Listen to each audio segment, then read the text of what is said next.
Hare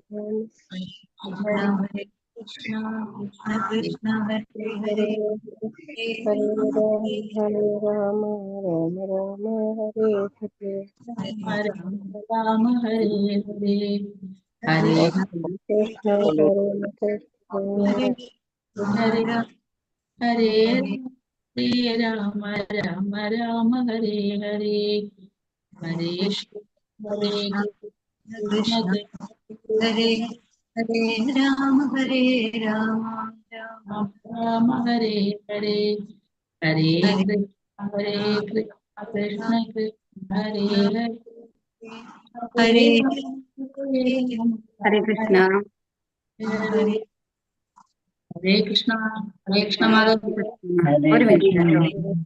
Hare Krishna, Krishna Krishna, Hare Hare, Hare Rama, Rama Rama, Hare Hare, Hare Krishna, Krishna, Hare Hare, Hare Rama, Rama Rama, Hare Hare, Hare Krishna, Hare Krishna, Krishna Hare Hare, Hare Rama, Hare Rama, Rama Rama Hare Krishna, Krishna ജനശലാകയാ ചക്ഷുരുന്മീലിതം തസ്മൈ ശ്രീ ഗുരവേ നമഃ ശ്രീ ചൈതന്യമനോദിഷ്ടം ഭൂതലേ സ്വയം രൂപ കഥാ മഹ്യം ദദാന്തി സ്വപദാന്തികം വന്ദേഹം ശ്രീഗുരോ ശ്രീയുധപദകമലം ശ്രീഗുരും വൈഷ്ണവാം ച ശ്രീരൂപം സാഗ്രജാതം സഗണരഘുനാഥാന്വിതം താം സജീവം സാദ്വൈതം സാവധൂതം പരിജനസഹിതം ശ്രീകൃഷ്ണ ചൈതന്യദേവം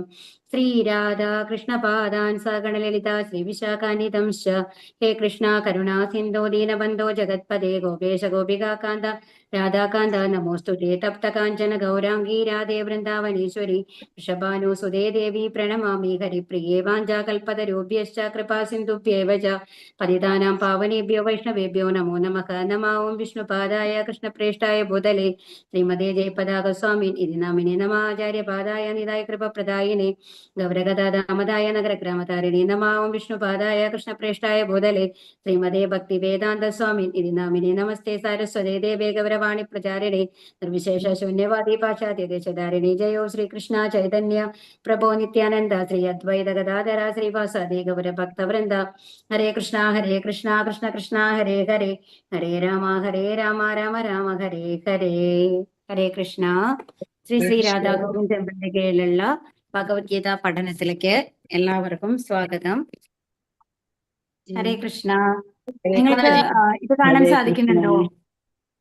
ഇതിലത്തെ ധ്യാന PPD-യുടെ ഇത് കാണാൻ സാധിക്കുന്നുണ്ടോ? സെഗ്മെന്റ് കാണാൻ സാധിക്കുന്നുണ്ടോ? ധ്യാനയോഗം എന്നുള്ളത് ക്ലിയർ ആയിട്ട് കണ്ടോ? എന്തോ എനിക്കത് ഓക്കെ മാതാജി. ഹരേ കൃഷ്ണ. അപ്പൊ നമ്മള് ഇന്ന് എത്രാമത്തെ അധ്യായമാണ് പഠിക്കാൻ പോണേ? 6ാമത്തെ അധ്യായമാണ് അല്ലെ? ധ്യാനയോഗം എന്നാണ് ഇതിന്റെ പേര്. നമ്മള് കർമ്മയോഗമാണ്. ആദ്യത്തെ ഭഗവത്ഗീതയുടെ 1ാമത്തെ അധ്യായം തൊട്ട് 6ാമത്തെ അധ്യായം വരെ എന്താ പറയുന്നത്? കർമ്മയോഗം എന്നാണ് പറയുക. അപ്പൊ കർമ്മയോഗത്തിലെ അവസാനത്തെ അധ്യായമാണ് ധ്യാനയോഗം എന്ന് പറയുന്നത്. അപ്പൊ കർമ്മയോഗത്തിൽ നമ്മൾ എന്തൊക്കെയാ പഠിച്ചത്? നമ്മൾ ആദ്യം എന്താ പഠിച്ചത്? 2ാമത്തെ അധ്യായത്തില് ഭഗവാൻ എന്താ പറഞ്ഞത്? നമ്മള് ഈ മേലെ കാണുന്ന ഈ സ്ഥൂല ശരീരമല്ല, നമ്മുടെ മേലെ കാണുന്ന ശരീരമല്ല, അതിനുള്ളിലുള്ള എന്താന്നാ പറഞ്ഞത്? ജീവാത്മാവാണ് എന്ന് പറഞ്ഞു അല്ലെ? അതുപോലെ തന്നെ ആ ജീവാത്മാവിന്റെ കൂടെ വേറെ ആരുണ്ടെന്ന് പറഞ്ഞു? ഭഗവാനുണ്ട് പരമാത്മാ രൂപത്തില് അല്ലെ എന്നുണ്ട് എന്ന് പറഞ്ഞു. അത് കഴിഞ്ഞിട്ട് ആ പരമാത്മാവിനെ നമ്മൾക്ക് കാണാനായിട്ട് സാധിക്കുന്നില്ല, നമ്മൾ മറന്നു പോയിരിക്കുകയാണ് എന്ന് പറഞ്ഞു. അതെന്ത് കാരണം കൊണ്ടാണ്? 3 പ്രകൃതി ഗുണങ്ങൾ നമ്മളെ ബാധിച്ചിരിക്കുകയാണ് അല്ലെ?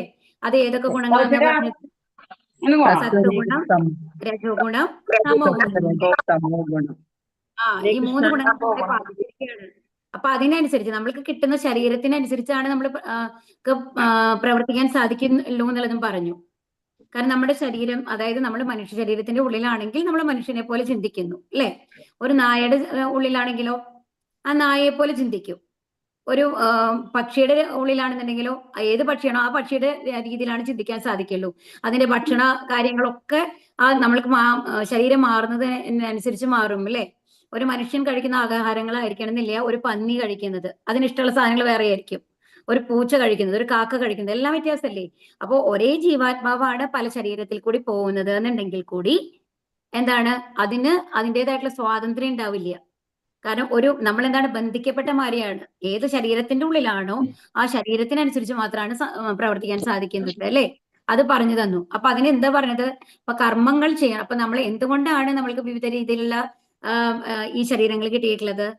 നമ്മള് പൂർവ്വജന്മങ്ങളുടെ കർമ്മങ്ങൾക്ക് അനുസരിച്ചിട്ടാണ് എന്ന് പറഞ്ഞു, അല്ലെ? അപ്പൊ അങ്ങനത്തെ ശരീരം, അപ്പൊ എന്താണ് ഈ കർമ്മത്തിന്റെ ഫലം? എങ്ങനത്തെ കർമ്മങ്ങളാണ് നമ്മൾ ചെയ്യേണ്ടത് എന്നുള്ളതാണ് കർമ്മയോഗത്തില് നമ്മൾ പഠിച്ചുകൊണ്ടിരുന്നിരുന്നത്. അപ്പൊ ഏറ്റവും ആദ്യം എന്താ പറഞ്ഞത്?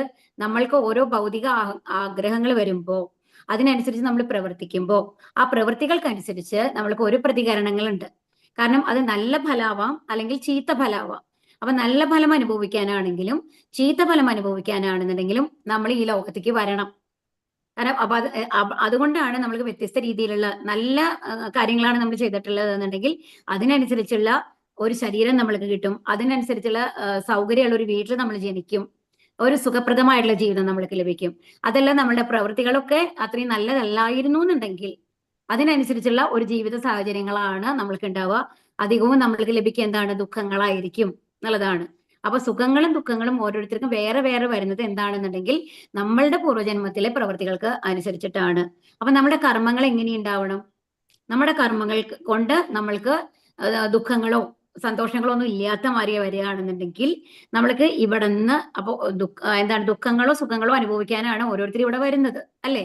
അപ്പൊ ഈ സുഖങ്ങളും ദുഃഖങ്ങളും നമ്മൾക്ക് അതായത് നമ്മൾക്ക് പുണ്യങ്ങളും പാപങ്ങളും ഒന്നും നമ്മള് ആ ഫലങ്ങളൊന്നും നമ്മൾക്ക് ഇല്ലാന്ന് നിൽക്കും. നമ്മുടെ പ്രവൃത്തികൾക്ക് ഫലം ഇല്ല എന്നുണ്ടെങ്കിൽ നമ്മൾക്ക് ഇവിടെ വരേണ്ട ആവശ്യമില്ല. അപ്പൊ നമ്മൾക്ക് എവിടേക്ക് പോവാം? നമ്മുടെ സ്വന്തം വീട്ടിലേക്ക് പോവാം, ഭഗവാന്റെ അടുത്തേക്ക് പോവാം എന്നുള്ളതാണ് ഇത്രയും അധ്യായത്തിൽ നമ്മളെ പഠിപ്പിച്ചുകൊണ്ടിരുന്നിരുന്നത്. അപ്പൊ അതിന് വേണ്ടിയിട്ട് എന്താ പറഞ്ഞത്? എങ്ങനെ നമ്മൾ കർമ്മം ചെയ്യണം എന്നാണ് പറഞ്ഞു തന്നത്. അപ്പൊ എങ്ങനെയാണ് നമ്മൾ കർമ്മം ചെയ്യണം എന്ന് പറഞ്ഞു തന്നത്? എങ്ങനെ കർമ്മം ചെയ്യണം എന്ന് പറഞ്ഞു തന്നത്? ഭഗവാനെ സേവിക്കുക. ഭഗവാന് ഇഷ്ടത്തിനനുസരിച്ച് വേണം നമ്മുടെ കർമ്മങ്ങൾ ചെയ്യാനായിട്ട്. അല്ലാണ്ട് നമ്മുടെ ഇഷ്ടങ്ങൾക്ക് അനുസരിച്ചല്ല. എനിക്ക് അത് വേണം ഇത് വേണം എന്നുള്ള ആഗ്രഹത്തോടു കൂടി കർമ്മം ചെയ്യരുത്. ഭഗവാൻ നമ്മൾക്ക് തന്നിട്ടുള്ള ഒരു ഡ്യൂട്ടിയാണ് എന്നുള്ള ലെവലിൽ നമ്മൾ കർമ്മം ചെയ്യണം. എല്ലാം ഭഗവാന് സമർപ്പിച്ച് കർമ്മം ചെയ്യണം എന്നുള്ളതാണ് പറഞ്ഞു തന്നത്, അല്ലെ? അങ്ങനെ ഭഗവാന് വേണ്ടിയിട്ട് സ്വന്തം ആഗ്രഹങ്ങൾ ഇല്ലാണ്ട് കർമ്മങ്ങൾ ചെയ്യാണ് എന്നുണ്ടെങ്കിൽ നമ്മൾക്ക് എന്തുണ്ടാവില്ല? ആഗ്രഹങ്ങൾ കുറയും. ഈ ഭൗതിക ആഗ്രഹങ്ങൾ, അതായത് അത് വേണം ഇത് വേണം, നമ്മൾക്ക് ആവശ്യത്തിനേക്കാൾ കൂടുതൽ കാര്യങ്ങൾ സമ്പാദിക്കണത്, കാമം ക്രോധം, ഇതൊന്നും നമ്മൾക്ക് ഉണ്ടാവില്ല. അപ്പൊ അങ്ങനെ ഉണ്ടാവില്ല എന്നുണ്ടെങ്കിൽ നമ്മൾക്ക് സമാധാനമായിട്ട് ജീവിക്കാം. അപ്പൊ നമ്മൾക്ക് ഒരുപാട് എന്താണ് സുഖങ്ങൾ വരുമ്പോൾ ഒരുപാട് എക്സൈറ്റ്മെന്റ്, അയ്യോ ഇത് ഞാനാണ് ചെയ്തതെന്നുള്ള ഭാവം നമ്മൾക്ക് വരില്ല. കാരണം ശരിക്കുള്ള നമ്മുടെ പൊസിഷൻ എന്ന് പറയുന്നത് എന്താണ്? ഭഗവാന്റെ സേവകൻ എന്നുള്ളതാണ്, അല്ലെ?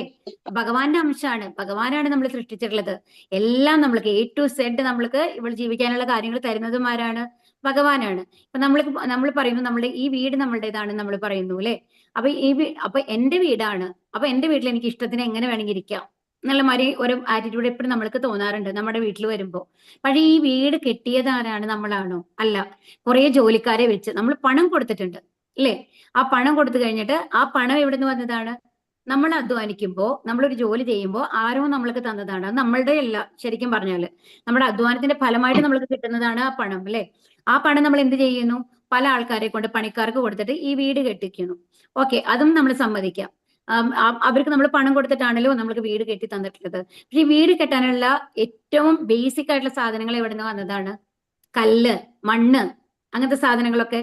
സിമന്റ് എന്ന് നമ്മൾ പറയുന്നു, പക്ഷെ സിമന്റ് നമ്മുടെ ഈ പ്രകൃതിയിലുള്ള സാധനങ്ങൾ കൊണ്ട് യോജിപ്പിച്ചുണ്ടാക്കിയിട്ടുള്ളതല്ലേ ഈ സിമന്റ് ഒക്കെ ഉള്ളത്. എല്ലാ കാര്യങ്ങളും എല്ലാം പ്രകൃതിയിൽ നിന്ന് വന്നതാണ്.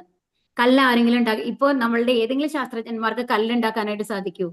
സാധിക്കില്ല. കാരണം പ്രകൃതിയിലുള്ള സാധനങ്ങളുടെ രൂപമാറ്റങ്ങൾ മാത്രമാണ് നമ്മളുടെ ഭൗതികമായിട്ടുള്ള ശാസ്ത്രജ്ഞന്മാർക്ക് ചെയ്യാനായിട്ട് സാധിക്കുന്നത്. അപ്പൊ അതുകൊണ്ട് എല്ലാം ഭഗവാൻ നമ്മൾക്ക് തന്നതാണ്. അപ്പൊ ഭഗവാന്റെ ഒരു സേവകൻ എന്നുള്ള ഭാവമാണ് നമ്മൾക്കുള്ളത്. അപ്പൊ എന്താണ് വേണ്ടത്? ഭഗവാന്റെ അടുത്ത് എത്താനായിട്ട് ഭഗവാനെ പ്രീതിപ്പെടുത്തി കഴിഞ്ഞു കഴിഞ്ഞാല് നമ്മൾക്ക് എന്ത് ചെയ്യാം? ഭഗവാന്റെ ധാമത്തിലേക്ക് പോവാം. ഭഗവാന്റെ ധാമം എന്ന് പറയുന്നത് അവിടെ പരമാനന്ദ സുഖമാണ്, അവിടെ ദുഃഖങ്ങളില്ല, മരണങ്ങളില്ല. അങ്ങനത്തെ ഒരു സ്ഥലത്തേക്കാണ് ഭഗവാൻ നമ്മളെ വിളിക്കുന്നത്. ഇതിനേക്കാൾ മോശമായിട്ടുള്ള ഒരു സ്ഥലത്തേക്ക് അല്ല എന്നുള്ളതാണ് നമ്മൾ ആദ്യം മനസ്സിലാക്കേണ്ടത്. അത്രയും സുഖപ്രദമായിട്ടുള്ള, ഒരിക്കലും ദുഃഖങ്ങളില്ലാത്ത ഒരു സ്ഥലത്തേക്കാണ് ഭഗവാൻ നമ്മളെ വിളിക്കുന്നത്. അപ്പൊ അതിനുവേണ്ടി എന്ത് ചെയ്യണം? എല്ലാ കർമ്മങ്ങളും ഭഗവാന് വേണ്ടി സമർപ്പിച്ച് ചെയ്യുക എന്നതാണ് ഇതിന്റെ അധ്യായമായിരിക്കും നമ്മൾ പഠിച്ചത്, അല്ലെ? അപ്പൊ ആ ഒരു അവസ്ഥയിൽ എത്തിക്കഴിയുമ്പോൾ അങ്ങനെ അങ്ങനത്തെ ഒരു അവസ്ഥയിൽ എത്തുന്ന ഒരാളെയാണ് എന്തെന്ന് പറയുന്നത് ബ്രഹ്മനിർവാണം എന്ന് പറഞ്ഞത്. അപ്പം അതായത് എല്ലാം ഭഗവാനും വേണ്ടി സമർപ്പിച്ചു കഴിഞ്ഞാൽ നമ്മൾക്ക് ദുഃഖങ്ങളില്ല. ഇവിടെ ഇരുന്ന് കഴിഞ്ഞാലും ഈ ഭൗതിക ലോകത്തിരുന്നാലും നമ്മൾക്ക് സന്തോഷമാണ്. കാരണം നമ്മൾക്ക് ഇന്നത് വേണമെന്നുള്ള ആഗ്രഹങ്ങൾ വരുമ്പോഴാണ് നമ്മൾക്ക് ദുഃഖങ്ങൾ വരുന്നത്, നമ്മൾ അനുഭവിക്കുന്നത് എന്ന് മനസ്സിലാക്കണം. അപ്പൊ അതുകൊണ്ട് അവർക്ക് എപ്പോഴും സന്തോഷമായിരിക്കും. എല്ലാവരെയും സ്നേഹത്തോടു കൂടി കാണാനും അവരോട് സ്നേഹത്തോടു കൂടി പെരുമാറാനുമുള്ള ആ ഒരു സ്ഥിതിയിലേക്ക് നമ്മൾ എത്തും. അതാണ് ബ്രഹ്മനിർവാണം എന്ന് പറയുന്നത് കേട്ടോ. അതായത് ഒരു ഭൗതിക ഇതിൽ നിന്ന് ആത്മീയ ലെവലിലേക്ക് നമ്മൾ പോവുകയാണ് എന്നുള്ള ലെവലില്. അപ്പൊ ഇനി ധ്യാനയോഗം, ഇനി കർമ്മങ്ങൾ എങ്ങനെയാണ് ചെയ്യേണ്ടതെന്നൊക്കെ പറഞ്ഞു തന്നില്ലേ. ഇനി ധ്യാനയോഗം എന്താണെന്നാണ് പറയുന്നത്. ധ്യാനത്തിൽ കൂടെ എങ്ങനെ ഭഗവാനെ നമ്മൾക്ക് എത്താം എന്നുള്ളതാണ്. അപ്പൊ ഇതിന്റെ ഏറ്റവും വലിയ പ്രത്യേകത എന്താണെന്നുണ്ടെങ്കിൽ അഷ്ടാംഗ യോഗമാണ് ഈ ചാപ്റ്ററിൽ നമ്മൾ പഠിക്കുന്നത്. പക്ഷെ ഈ അഷ്ടാംഗ യോഗം നമ്മളോട് ചെയ്യാനല്ല പറയുന്നത്. അഷ്ടാംഗ യോഗത്തിന്റെ പടികൾ 8 പടികളാണ് അതിനുള്ളത്. ആ 8 പടികളൊക്കെ നമ്മളെ പഠിപ്പിക്കും. ആ പഠിപ്പിച്ചു കഴിഞ്ഞിട്ട് ഭഗവാൻ എന്താ പറയുന്നത് എന്നുണ്ടെങ്കിൽ ഇങ്ങനെ ഭഗവാനെ സമർപ്പിച്ച് നമ്മളെ ഹരേ കൃഷ്ണ മന്ത്രം ചൊല്ലുക, നമ്മൾ കുറച്ച് കാര്യങ്ങളൊക്കെ നമ്മൾ പറയുന്നുണ്ടല്ലോ, യമനിയമങ്ങൾ പാലിക്കുക, അതൊക്കെ നമ്മൾ ചെയ്തു കഴിഞ്ഞു കഴിഞ്ഞാല് ഈ നമ്മൾ പ്രത്യേക എഫേർട്ട് ഒന്നും കൂടാണ്ട് ഈ അഷ്ടാംഗ യോഗത്തിലെ 8 പടികളും മേലെ പോയി അതിലെ ഏറ്റവും ഉന്നതമായിട്ടുള്ള സ്ഥിതി എന്ന് പറയുന്നത് സമാധി എന്ന് പറഞ്ഞിട്ടുള്ള ഒരു ലെവലാണ്. ആ സമാധി എന്നുള്ള ലെവലിലേക്ക് നമ്മൾ എത്താം എന്നാണ് പറയുന്നത്. അതിന് പ്രത്യേക നമ്മൾ അതിനു വേണ്ടി മെനക്കെട്ട് ഇരിക്കണ്ട. ഈ ഈ ഹരേകൃഷ്ണ മന്ത്രം ചൊല്ലിക്കൊണ്ട് തന്നെ നമ്മൾക്ക് ആ സമാധി ലെവലിൽ എത്താം എന്നുള്ളതാണ് ഈ അധ്യായം ശരിക്കും നമ്മളെ പഠിപ്പിക്കുന്നത്. അപ്പൊ എന്താണ് ഇതിൽ പറയണേ നമുക്ക് നോക്കാം കേട്ടോ. ഭഗവത്ഗീതയുടെ ഒരധ്യായം പാരായണം ചെയ്യുന്ന ഒരു മർത്യന്റെ 32 തരത്തിലുള്ള അപരാധങ്ങളെ ഭഗവാൻ കേശവൻ പൊറുക്കുന്നു. അപ്പൊ ഇതിൽ എന്താ പറയണെന്നുണ്ടെങ്കിൽ ഭഗവത്ഗീതയുടെ ഒരധ്യായം പഠിച്ചു കഴിഞ്ഞു കഴിഞ്ഞാൽ തന്നെ നമ്മൾക്ക് എന്താണെന്ന് പറയുന്നത്, നമ്മുടെ 32 തരത്തിലുള്ള അപരാധങ്ങളെ ഭഗവാൻ പൊറുക്കുന്ന പറയുന്നത്.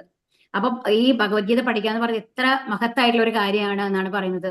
ഇപ്പൊ നമ്മൾ 5 അധ്യായം പഠിച്ചു കഴിഞ്ഞാൽ നമ്മൾ 6ാമത്തെ അധ്യായത്തിൽ എത്തിയില്ലേ. അപ്പൊ തീർച്ചയായിട്ടും നമ്മളുടെ അപരാധങ്ങളൊക്കെ ഭഗവാൻ പുറത്തിട്ടുണ്ടാവും എന്നുള്ളത് നമ്മൾക്ക് വിശ്വസിക്കാം. ഇത് ഹരിഭക്തി വിലാസത്തിലാണ് ഇത് പറഞ്ഞിട്ടുള്ളത്. ആദ്യത്തെ ശ്ലോകം 1. ശ്രീ ഭഗവാനുവാച അനാശ്രിത കർമ്മഫലം കാര്യം കർമ്മ കരോതി യഃ സസന്യാസി ച യോഗി ച നിർന ചാക്രിയഃ. ശ്രീ ഭഗവാൻ പറഞ്ഞു, കർമ്മത്തിന്റെ ഫലത്തിൽ ആസക്തിയില്ലാതെ ധാർമ്മിക ബാധ്യത എന്ന നിലയിൽ കർമ്മം ചെയ്യുന്ന ആളാണ് സന്യാസി. അയാളാണ് യഥാർത്ഥ യോഗിയും. അല്ലാതെ അഗ്നിഹോത്രം ഉപേക്ഷിച്ചവനോ കടമ നിർവഹിക്കാത്തവനോ അല്ല. അപ്പൊ എന്താ പറയുന്നത്, നമ്മളുടെ കർമ്മങ്ങളിൽ നമ്മൾക്ക് ആഗ്രഹങ്ങളില്ലാതിരിക്കുക. എനിക്കത് സാധിക്കണം, എന്ത് പ്രവൃത്തി ചെയ്യുമ്പോഴും എനിക്ക് അത് വേണം, ഇത് വേണം, എനിക്കിത് സാധിക്കാൻ വേണ്ടിയിട്ട് ഞാൻ പ്രവൃത്തി ചെയ്യുന്നു എന്നുള്ള ആറ്റിറ്റ്യൂഡ് മാറ്റിയിട്ട് ഇതെന്റെ കടമയാണ്, ഇത് ഞാൻ 100% അതിൽ സിൻസിയർ ആയിട്ട് ഞാനത് ചെയ്യും. അതിന്റെ ഫലം എന്തുമായിക്കോട്ടെ, ഫലം തരുന്നത് നമുക്ക് ഭഗവാനാണ് അല്ലേ. അപ്പൊ അതുകൊണ്ട് ഫലത്തിൽ നമ്മൾക്ക് ഇച്ഛയില്ല. അപ്പൊ ആ ഫലത്തിൽ ഇച്ഛയില്ലാണ്ട് നമ്മുടെ ധാർമ്മിക ബാധ്യത എന്ന നിലയിൽ കർമ്മം ചെയ്യുകയാണെങ്കിൽ അയാളെയാണ് സന്യാസി എന്ന് പറയേണ്ടത്.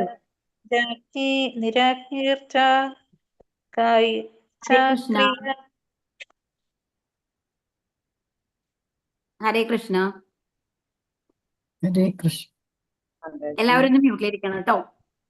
ഹരേ കൃഷ്ണ. മിനി കലാധരന്മാര് മാതാജി ഉണ്ടോ? ഒരു മിനിറ്റ് കേട്ടോ മാതാജി.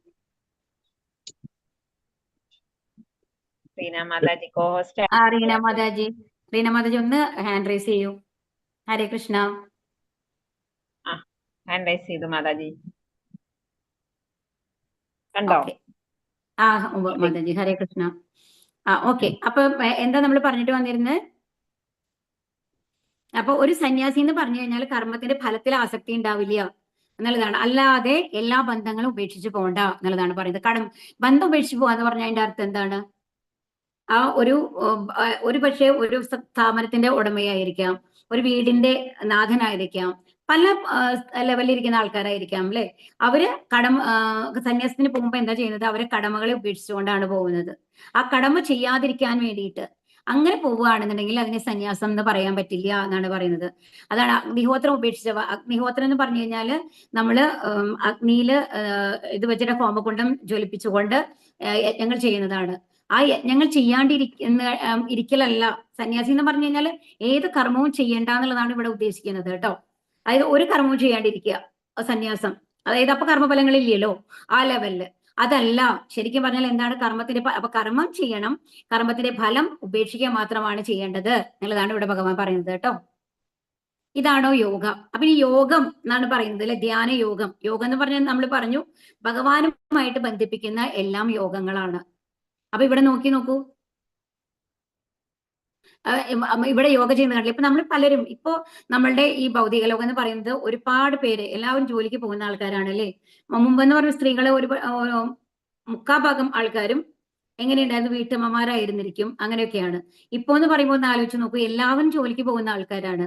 അപ്പൊ ഒരുപാട് അത് കഴിഞ്ഞ് ജോലിക്ക് പോകണം, അവിടുത്തെ സ്ട്രെസ് ഉണ്ടാവും, അവിടെ ഒരുപാട് കാര്യങ്ങൾ, അതിന് ഓരോ ടാസ്കും ഇന്ന സമയത്തിനുള്ളിൽ കംപ്ലീറ്റ് ചെയ്യണമെന്നുണ്ടാവും. ചിലപ്പോൾ അത് സാധിച്ചു എന്ന് വരില്ല. അത് കഴിഞ്ഞ് തിരിച്ചു വരുമ്പോഴേക്കോ വീട്ടിലത്തെ കാര്യങ്ങൾ, ചിലപ്പോൾ ചെറിയ കുട്ടികളായിരിക്കാം, അവർ ചിലപ്പോൾ അസുഖം ഉണ്ടായിരിക്കും, എന്നാൽ ലീവ് കിട്ടില്ല. അങ്ങനെ ഒരുപാട് പ്രശ്നങ്ങളാണ്. അതുപോലെ വീട്ടിലെ കാര്യങ്ങളെല്ലാം മാനേജ് ചെയ്യണം അല്ലെ. അപ്പൊ രണ്ടും കൂടി ഒരു ബാലൻസ് ചെയ്യാനുള്ള ഭയങ്കര ബുദ്ധിമുട്ടുള്ള സമയങ്ങളായിരിക്കും. അപ്പൊ എല്ലാവരും നിറയെ പേര് ആൾക്കാർ ഓപ്റ്റ് ചെയ്യുന്ന ഒരു കാര്യമാണ് മെഡിറ്റേഷൻ അല്ലെങ്കിൽ യോഗ എന്ന് പറയുന്ന യോഗ ക്ലാസ്സുകൾ ചേരും. അത് 3 മാസമോ 4 മാസമൊക്കെ അതുപോലെ ഇത്. പക്ഷേ എന്താണ് അതിന്റെ അത് നല്ല കാര്യമാണ്. കാരണം നമ്മുടെ ഇന്ദ്രിയങ്ങളുടെ നിയന്ത്രണമാണ് യോഗ എന്ന് കഴിഞ്ഞാൽ ശരിക്ക്. പക്ഷെ അതിനെ നമ്മൾ എന്താക്കി മാറ്റിയിരിക്കുകയാണ്, ഒരു ഫിസിക്കൽ എക്സസൈസ് എന്നുള്ള രൂപത്തിൽ മാറ്റി കഴിയുമ്പോൾ അതിന് വേണ്ടത്ര ഫലം ലഭിക്കണമെന്നില്ല. താൽക്കാലികമായിട്ട് നമുക്കൊരു സ്ട്രെസ് റിലീസുമായിട്ട് നമുക്ക് തോന്നുമായിരിക്കുന്നുണ്ടെങ്കിലും അതൊരു പെർമനന്റ് സൊല്യൂഷൻ അല്ല. അപ്പൊ ഇവിടെ നോക്കൂ, പല രീതിയിലുള്ള യോഗകൾ ഇവിടെ കാണാം കേട്ടോ. ഈ പിക്ചറുകളിൽ നിങ്ങൾ നോക്കി കഴിഞ്ഞു കഴിഞ്ഞാൽ നോക്കൂ, തല മണ്ണിന്റെ ഉള്ളിലാക്കിയിട്ട് ഉള്ള യോഗയാണ്. അപ്പൊ ഇതൊക്കെ എന്ന് പറയുമ്പോൾ ശരിക്കും പറഞ്ഞു കഴിഞ്ഞാൽ ദേഹത്തിനെ ടോർച്ചർ ചെയ്യണ മാതിരിയാണ് അല്ലേ. ഒന്ന് ആലോചിച്ച് നോക്കൂ, ദേഹത്തിന് എത്ര ബുദ്ധിമുട്ടാണ് അവർ കൊടുക്കണത് ഇങ്ങനത്തെ ഓരോ കാര്യങ്ങൾ ചെയ്യുമ്പോൾ. ഒന്ന് ശ്രദ്ധിച്ചു നോക്കൂ, ഈ പടങ്ങൾ നോക്കി കഴിഞ്ഞാൽ നിങ്ങൾക്കറിയാം എത്ര കഷ്ടപ്പെട്ടിട്ടാണ് നിൽക്കണേന്ന് കാണുന്നില്ലേ. അപ്പൊ ഇതുകൊണ്ട് നമ്മൾക്ക് ഫിസിക്കൽ ഫിറ്റ്നസ് കൊണ്ടുവരാൻ സാധിക്കും. പക്ഷെ മനസ്സിനെ കൺട്രോൾ ചെയ്യാനായിട്ട് ഇതൊന്നും ഫലവത്താവില്ല എന്നാണ് പറയുന്നത്. കുറച്ചു നേരം നമ്മൾ ആ വേർത്ത് ഒരു ശ്രദ്ധയിലാണ് നമ്മൾ ചെയ്യുമ്പോൾ കുറച്ചു നേരം നമ്മൾക്കൊരു റിലാക്സേഷൻ മാതിരി തോന്നുമെങ്കിലും ഇതൊന്നും പെർമനന്റ് ആയിട്ടുള്ള സൊല്യൂഷൻ അല്ല എന്നുള്ളതാണ് ഇവിടെ കാണിക്കുന്നത്. അപ്പൊ എന്താണ് യോഗ എന്ന് പറയുന്നത്? മനസ്സിനെ എങ്ങനെ പിടിച്ചു നിർത്താം, നമ്മുടെ ഇന്ദ്രിയങ്ങളെ എങ്ങനെ നമ്മുടെ കൺട്രോളിൽ കൊണ്ടുവരാം എന്നുള്ളതാണ്. അപ്പൊ ഇതെവിടെ കണ്ടില്ലേ, ഫോർ പ്രഗ്നൻസി എന്തൊക്കെയാ കാണുന്നത്, for physical and mental health. ഇതൊക്കെ ഒരു ബിസിനസ് ലെവലിൽ ഇപ്പൊ പോയിക്കൊണ്ടിരിക്കുകയാണ്. അപ്പൊ ഇവർക്ക് ഒരിക്കലും നമ്മളുടെ ശരീരത്തിനുള്ളിൽ ഒരു ആത്മാവുണ്ട് എന്നുള്ള ഒരു തിരിച്ചറിവിൽ കൂടെയല്ല ഈ യോഗയൊന്നും ചെയ്യുന്നത്. അതിൽ നമ്മൾക്ക് ഒരു ആത്മാവുണ്ട്, ആത്മാവിന്റെ ആരോഗ്യമാണ് മുഖ്യം. ആ ആത്മാവിനെയാണ് നമ്മൾ നന്നായിട്ട് വെക്കേണ്ടത് എന്നുള്ളതിനേക്കാൾ കൂടുതൽ ശരീരത്തിന്റെ ഓരോ ഭാഗത്തിനെയും എങ്ങനെ നന്നാക്കി വെക്കാം എന്നുള്ളതാണ്. വളരെ നല്ല കാര്യമാണ്. കാരണം നമ്മളുടെ ശരീരം ഹെൽത്തി ആയിട്ട് ഇരുന്ന് കഴിഞ്ഞാൽ മാത്രമാണ് നമ്മുടെ മനസ്സിനെ കൺട്രോൾ ചെയ്യാനായിട്ട് നമുക്ക് സാധിക്കുള്ളൂ.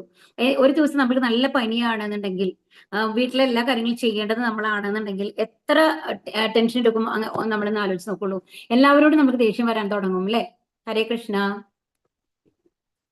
ദേഷ്യം വരാം. അപ്പോ അതുകൊണ്ട് ഒരു ഫിസിക്കൽ ഫിറ്റ്നസ് തെറ്റാനല്ല, അതിന്റെ ഒപ്പം നമ്മൾക്ക് എന്ത് വേണം, ഒരു മാനസിക, അതായത് നമ്മളുടെ ജീവാത്മാവിന് വേണ്ടിയുള്ള ഒരു ഫിറ്റ്നസ്, ഒരു മെന്റൽ ഫിറ്റ്നസും കൂടി ആവശ്യമാണ് എന്നുള്ളതാണ് ഇവിടെ പറയുന്നത് കേട്ടോ. പലതരത്തിലുള്ള ഇത് ഇവിടെ കാണാം. അപ്പൊ എന്താണ് യോഗ? യോഗ കർമ്മയോഗ, ജ്ഞാനയോഗ, അഷ്ടാംഗ യോഗ, ഭക്തി യോഗ, ഇതെല്ലാമാണ് നമ്മൾ ഭഗവത്ഗീതയിൽ വരുന്ന കാര്യങ്ങളാണ്. ഇതെല്ലാം നമ്മളെ എന്തായിട്ട് ബന്ധിപ്പിക്കുന്നു? ദൈവവുമായിട്ട് ബന്ധിപ്പിക്കുന്നു. അപ്പൊ ഭഗവാനുമായിട്ട് നമ്മളെ ബന്ധിപ്പിക്കുന്നത് എന്തോ അതാണ് യഥാർത്ഥത്തിൽ യോഗ. എന്നാൽ ഇപ്പൊ നമ്മൾക്കെന്ന് പറയുമ്പോൾ നമുക്ക് ഡീപ്പായിട്ട് അത്രയും അറിവുകളൊന്നും ഇല്ല അല്ലെ. നമ്മൾ ഇത്ര നാൾ നമ്മൾ എന്താ വിചാരിച്ചിരുന്നത്, നമ്മളുടെ ശരീരം എന്ന് പറഞ്ഞാണ് നമ്മൾ എന്നാണ് വിചാരിച്ചിരുന്നത്. അപ്പൊ അതിന്റെ നല്ലതിന് ചെയ്ത് കഴിഞ്ഞു കഴിഞ്ഞാൽ എല്ലാത്തിനും ഗുണമായി എന്നാണ് നമ്മൾ വിചാരിക്കുന്നത്. പക്ഷെ അങ്ങനെയല്ല എന്നുള്ളതാണ് ഇവിടെ പറയുന്നത്. ഇനി അഷ്ടാംഗ യോഗ എന്ന് പറയുന്നത് 8 പടികളാണ് ഇതിലുള്ളത്. യമ, നിയമ, ആസന, പ്രാണായാമ, പ്രത്യാഹാര, ധാരണ, ധ്യാന, സമാധി. ഇവിടെ യോഗ പഠിച്ചിട്ടുള്ള ആരെങ്കിലും ഒക്കെ ഉണ്ടോ? ഹരേ കൃഷ്ണ. പഠിച്ചിട്ടുണ്ട് മാഡം. അപ്പൊ ഇതിലൊക്കെ നിങ്ങൾക്ക് യമ നിയമ എന്നുള്ളത്, അതിൽ യമ എന്ന് പറഞ്ഞാൽ എന്താണ്? അപ്പൊ മാതാജി പറയൂ. ഹരേ കൃഷ്ണ. അങ്ങനെ വിശദമായിട്ട് പഠിച്ചിട്ടില്ല, അത് ചെയ്യണം മാത്രം, ആസനങ്ങൾ മാത്രമേ പഠിച്ചിട്ടുള്ളൂ. പഠിച്ചിട്ടുള്ളൂ. അപ്പൊ യമ എന്ന് പറഞ്ഞു കഴിഞ്ഞാല് നമ്മൾ ചെയ്യരുതാത്തത് എന്നുള്ളതാണ്. അതായത് കുറെ കാര്യങ്ങൾ നമ്മൾ ചെയ്യാൻ പാടില്ല. നിങ്ങൾക്കപ്പോ യോഗ ഒക്കെ പഠിക്കുമ്പോൾ ഏതെങ്കിലും ഫുഡിലൊക്കെ റെസ്ട്രിക്ഷൻ പറയാറുണ്ടോ? ഇല്ല, അങ്ങനെ പറഞ്ഞിട്ടില്ല. പറഞ്ഞിട്ടില്ല അല്ലെ. അപ്പൊ യഥാർത്ഥത്തിൽ യമ എന്ന് പറഞ്ഞു കഴിഞ്ഞാല് നമ്മൾ കുറെ കാര്യങ്ങൾ ചെയ്യാൻ പാടില്ല എന്നുള്ള മാതിരി ഉണ്ടാവും. അതാണ് ഇത് യമ എന്ന് പറയുന്നത്. അത് സ്ട്രിക്റ്റ് ആയിട്ട് പൂർണ്ണമായിട്ടും, അതായത് ഒരു കറക്റ്റ് ആയിട്ടുള്ള അഷ്ടാംഗ യോഗ എന്നുള്ള അറിയുന്ന ഒരാളുടെ അടുത്ത് പോയി നമ്മൾ പഠിക്കാൻ പോകുമ്പോൾ നമ്മൾക്ക് കുറെ നിയമങ്ങളുണ്ട്, ചെയ്യരുതാത്ത കാര്യങ്ങളുണ്ട്. അപ്പൊ അതില് ഭക്ഷണം, ഇന്ന ഭക്ഷണങ്ങൾ നമ്മൾ കഴിക്കാൻ പാടില്ല, അങ്ങനെ കുറെ വിരുദ്ധാഹാരങ്ങൾ എന്നൊക്കെ പറയും. നമ്മള് ഈ ആയുർവേദത്തില് നമ്മൾ പറയുന്ന കാര്യങ്ങളാണ്. അങ്ങനത്തെ കാര്യങ്ങളൊന്നും ചെയ്യാൻ പാടില്ല. അതുപോലെ തന്നെ അതിലെന്താ പറയാന്നുണ്ടെങ്കിൽ ഇന്ന ഇത്ര സമയം കഴിഞ്ഞിട്ട് നമ്മൾ ഭക്ഷണം കഴിച്ചു കഴിഞ്ഞിട്ട് ഇത്രയും സമയം കഴിഞ്ഞിട്ടാണ് അത് ചെയ്യാൻ പാടുള്ളൂ. അങ്ങനെയൊക്കെ നിയമങ്ങൾ ഉണ്ടാവും അല്ലേ? അപ്പൊ അങ്ങനെ അത് കുറെ ഇന്ന മാതിരി ചെയ്യാൻ പാടില്ല. ഓവറായിട്ട് ഫുഡ് കഴിച്ചു കഴിഞ്ഞിട്ട് നമ്മൾ ഈ യോഗ ചെയ്യാൻ പാടില്ല. അങ്ങനെ കുറെ ചെയ്യരുതാത്ത കാര്യങ്ങൾ ഉണ്ടാവും. അതുപോലെ തന്നെ നിയമങ്ങളുണ്ട്. അതായത് ഇപ്പൊ ശരിക്കും പറഞ്ഞാല് നമ്മൾ നിലത്തിരിക്കാൻ പാടില്ല എന്ന് പറയും. അതുകൊണ്ടാണ് ഒരു യോഗ മാറ്റ് നമ്മൾ വാങ്ങുന്നുണ്ടാവും അല്ലേ? അപ്പൊ ഗ്രൗണ്ടിൽ നിന്ന് ഇത്രയും ഹൈറ്റിലാണ് നമ്മൾ ഇരിക്കേണ്ടത്. എന്നാൽ ഓവർ ഹൈറ്റ് ഉണ്ടാവാൻ പാടില്ല, വളരെ കുറവ് ഹൈറ്റ് ആവാനും പാടില്ല. അതുപോലെ തന്നെ നമ്മൾ ഇരിക്കുന്നത് ശരിക്കും അന്നത്തെ കാലത്ത് അഷ്ടാംഗ യോഗ എന്ന് പറയുന്നത് നമ്മൾ ഏത് യുഗത്തിലാണ്? സത്യയുഗത്തിലാണ് അഷ്ടാംഗ യോഗ പറഞ്ഞത് അല്ലെ? അവർക്കെന്ന് പറയുമ്പോൾ കുശപ്പുല്ലിന്റെ മേലെയാണ് ഇരിക്കേണ്ടത് എന്നാണ് പറയുക. അങ്ങനെ ഒരു പുല്ലുണ്ട്, ആ പുല്ലിന്റെ മേലെ ഇരിക്കണം. അതുപോലെ മാൻതോലോ അങ്ങനത്തെ എന്തെങ്കിലും വിരിച്ചിട്ടാണ് അതിൽ ഇരിക്കേണ്ടത്. അങ്ങനത്തെ കുറെ നിയമങ്ങൾ. അപ്പൊ നിയമ ഇപ്പൊ നമ്മൾക്ക് അതിന് പകരമാണ് നമ്മൾ യോഗ മാറ്റ് ഉപയോഗിച്ചിട്ട് യോഗ മാറ്റിൽ മാത്രമാണ് ചെയ്യാൻ പാടുള്ളൂ. കാരണം നമ്മൾ ഗ്രൗണ്ടിൽ ചെയ്തു കഴിഞ്ഞാൽ, അതായത് നിലത്ത് ചെയ്തു കഴിഞ്ഞു കഴിഞ്ഞാൽ നമ്മുടെ ആ എനർജി മുഴുവൻ നഷ്ടപ്പെടും എന്നുള്ള ഒരു കൺസെപ്റ്റാണ് സാധാരണ പറയുക കേട്ടോ. എപ്പോഴും മേലൊരു മാറ്റ് വിരിച്ചിട്ട് വേണം നമ്മൾ ചെയ്യാൻ. അല്ലെങ്കിൽ മാത്രമല്ല നമ്മുടെ കയ്യും കാലൊക്കെ തരിക്കും അല്ലെ, നമ്പാവും. അങ്ങനത്തെ കാര്യങ്ങളൊക്കെ അവോയ്ഡ് ചെയ്യാൻ വേണ്ടിയിട്ടാണ് ഇതൊക്കെ ചെയ്യാനെന്ന് പറയുക. അപ്പൊ അതിന് കുറെ നിയമങ്ങളുണ്ട്. നിയമമുണ്ട്. പിന്നെ ആസന എന്ന് പറഞ്ഞ എന്താണ്? ഒരു പർട്ടിക്കുലർ പോസ്ചറിൽ വേണം നമ്മൾ ഇരിക്കാൻ വേണ്ടിയിട്ട് അല്ലെ? അപ്പൊ അതുപോലെ പല വ്യത്യസ്ത രീതിയിലുള്ള ആസനങ്ങളുണ്ട്. ഫിസിക്കൽ ഫിറ്റ്നസിന് വേണ്ടിയിട്ടുണ്ടാവും. പക്ഷേ സാധാരണ ഒരു ധ്യാനം ചെയ്യാൻ ഇരിക്കുന്നതും ഒരു പോസ്ചർ ഉണ്ട് അല്ലെ? അപ്പൊ ആ ഒരു ലെവലിൽ മാത്രമാണ് നമ്മൾ ഇരിക്കാൻ പാടുള്ളൂ. സ്ട്രേറ്റ് ആയിട്ട് ഇരിക്കണം. അങ്ങനെയൊക്കെ ഉണ്ടാവും. പിന്നെ പ്രാണായാമ എന്ന് പറയുന്നത് എന്താണ്? നമ്മൾ ബ്രീത്ത്, നമ്മളുടെ ബ്രീത്ത് നമ്മളുടെ ശരീരത്തിലെ വായുകളാണ്. എന്താണ്? അപാന വായു, ഉദാന വായു, അങ്ങനെ ഓരോ വായുകളുണ്ട്. ആ വായുക്കളെ അതിന്റെ കൺട്രോൾ നമ്മൾ പൂർണ്ണമാണെന്നുണ്ടെങ്കിൽ, അത് ബാലൻസ്ഡ് ആണെന്നുണ്ടെങ്കിൽ നമ്മൾക്ക് ഒരു അസുഖവും വരില്ല എന്നുള്ളതാണ്. ശരിക്കും ഈ എയർ എന്നാണ് പറയുക, വായു എന്ന് പറയുന്നത്. അപ്പൊ അതാണ് നമ്മുടെ ശരീരത്തിലെ ഓരോ പ്രവർത്തനങ്ങളെയും കൺട്രോൾ ചെയ്യുന്നത്. അപ്പൊ അതിന്റെ പ്രവർത്തനം പൂർണ്ണമാണെന്നുണ്ടെങ്കിൽ നമ്മൾ പറയൂല, നമ്മൾക്ക് അസിഡിറ്റി ഫോം ആയിട്ടുണ്ട് എന്നൊക്കെ പറയുന്നത്. അപ്പൊ അത് ഇൻബാലൻസ് ആണ് അവിടെ കാണിക്കുന്നത്. നമ്മൾക്ക് ഫുഡ് ഡൈജഷൻ ആയില്ലെങ്കിലും നമ്മൾക്ക് ആ ഒരു ഇൻബാലൻസ് വരും. ബോഡി ഭയങ്കരമായിട്ട് ഹീറ്റ് ആയി കഴിയുമ്പോൾ അങ്ങനെയൊക്കെ. അപ്പൊ അതിനെ കൺട്രോൾ ചെയ്യുന്നതാണ്. അപ്പൊ അതിന് വേണ്ടിയിട്ടാണ് പ്രാണായാമം നമ്മൾ ചെയ്യുന്നത്. ബ്രീത്ത് എക്സസൈസ് ചെയ്യും.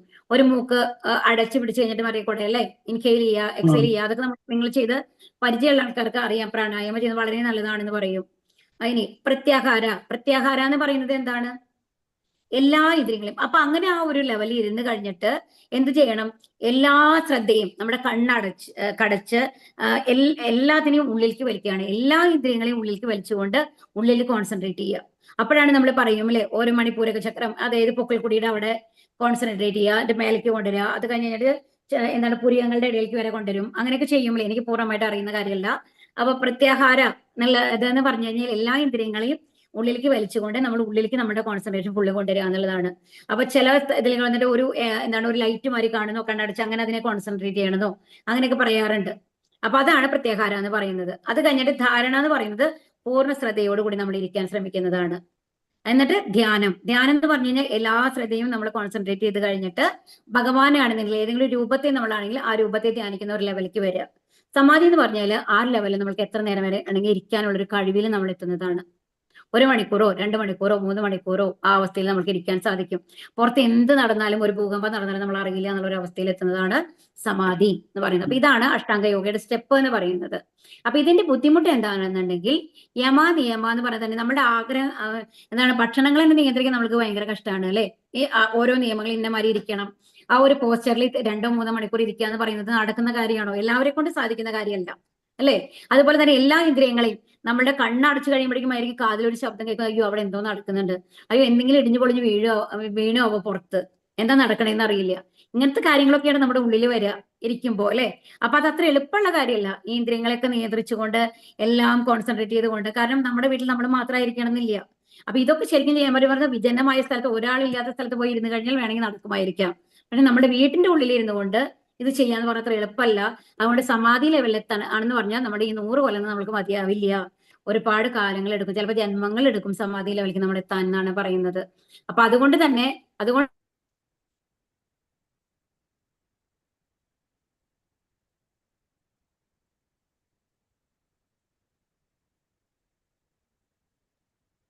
കേൾക്കുന്നില്ല മാതാജി.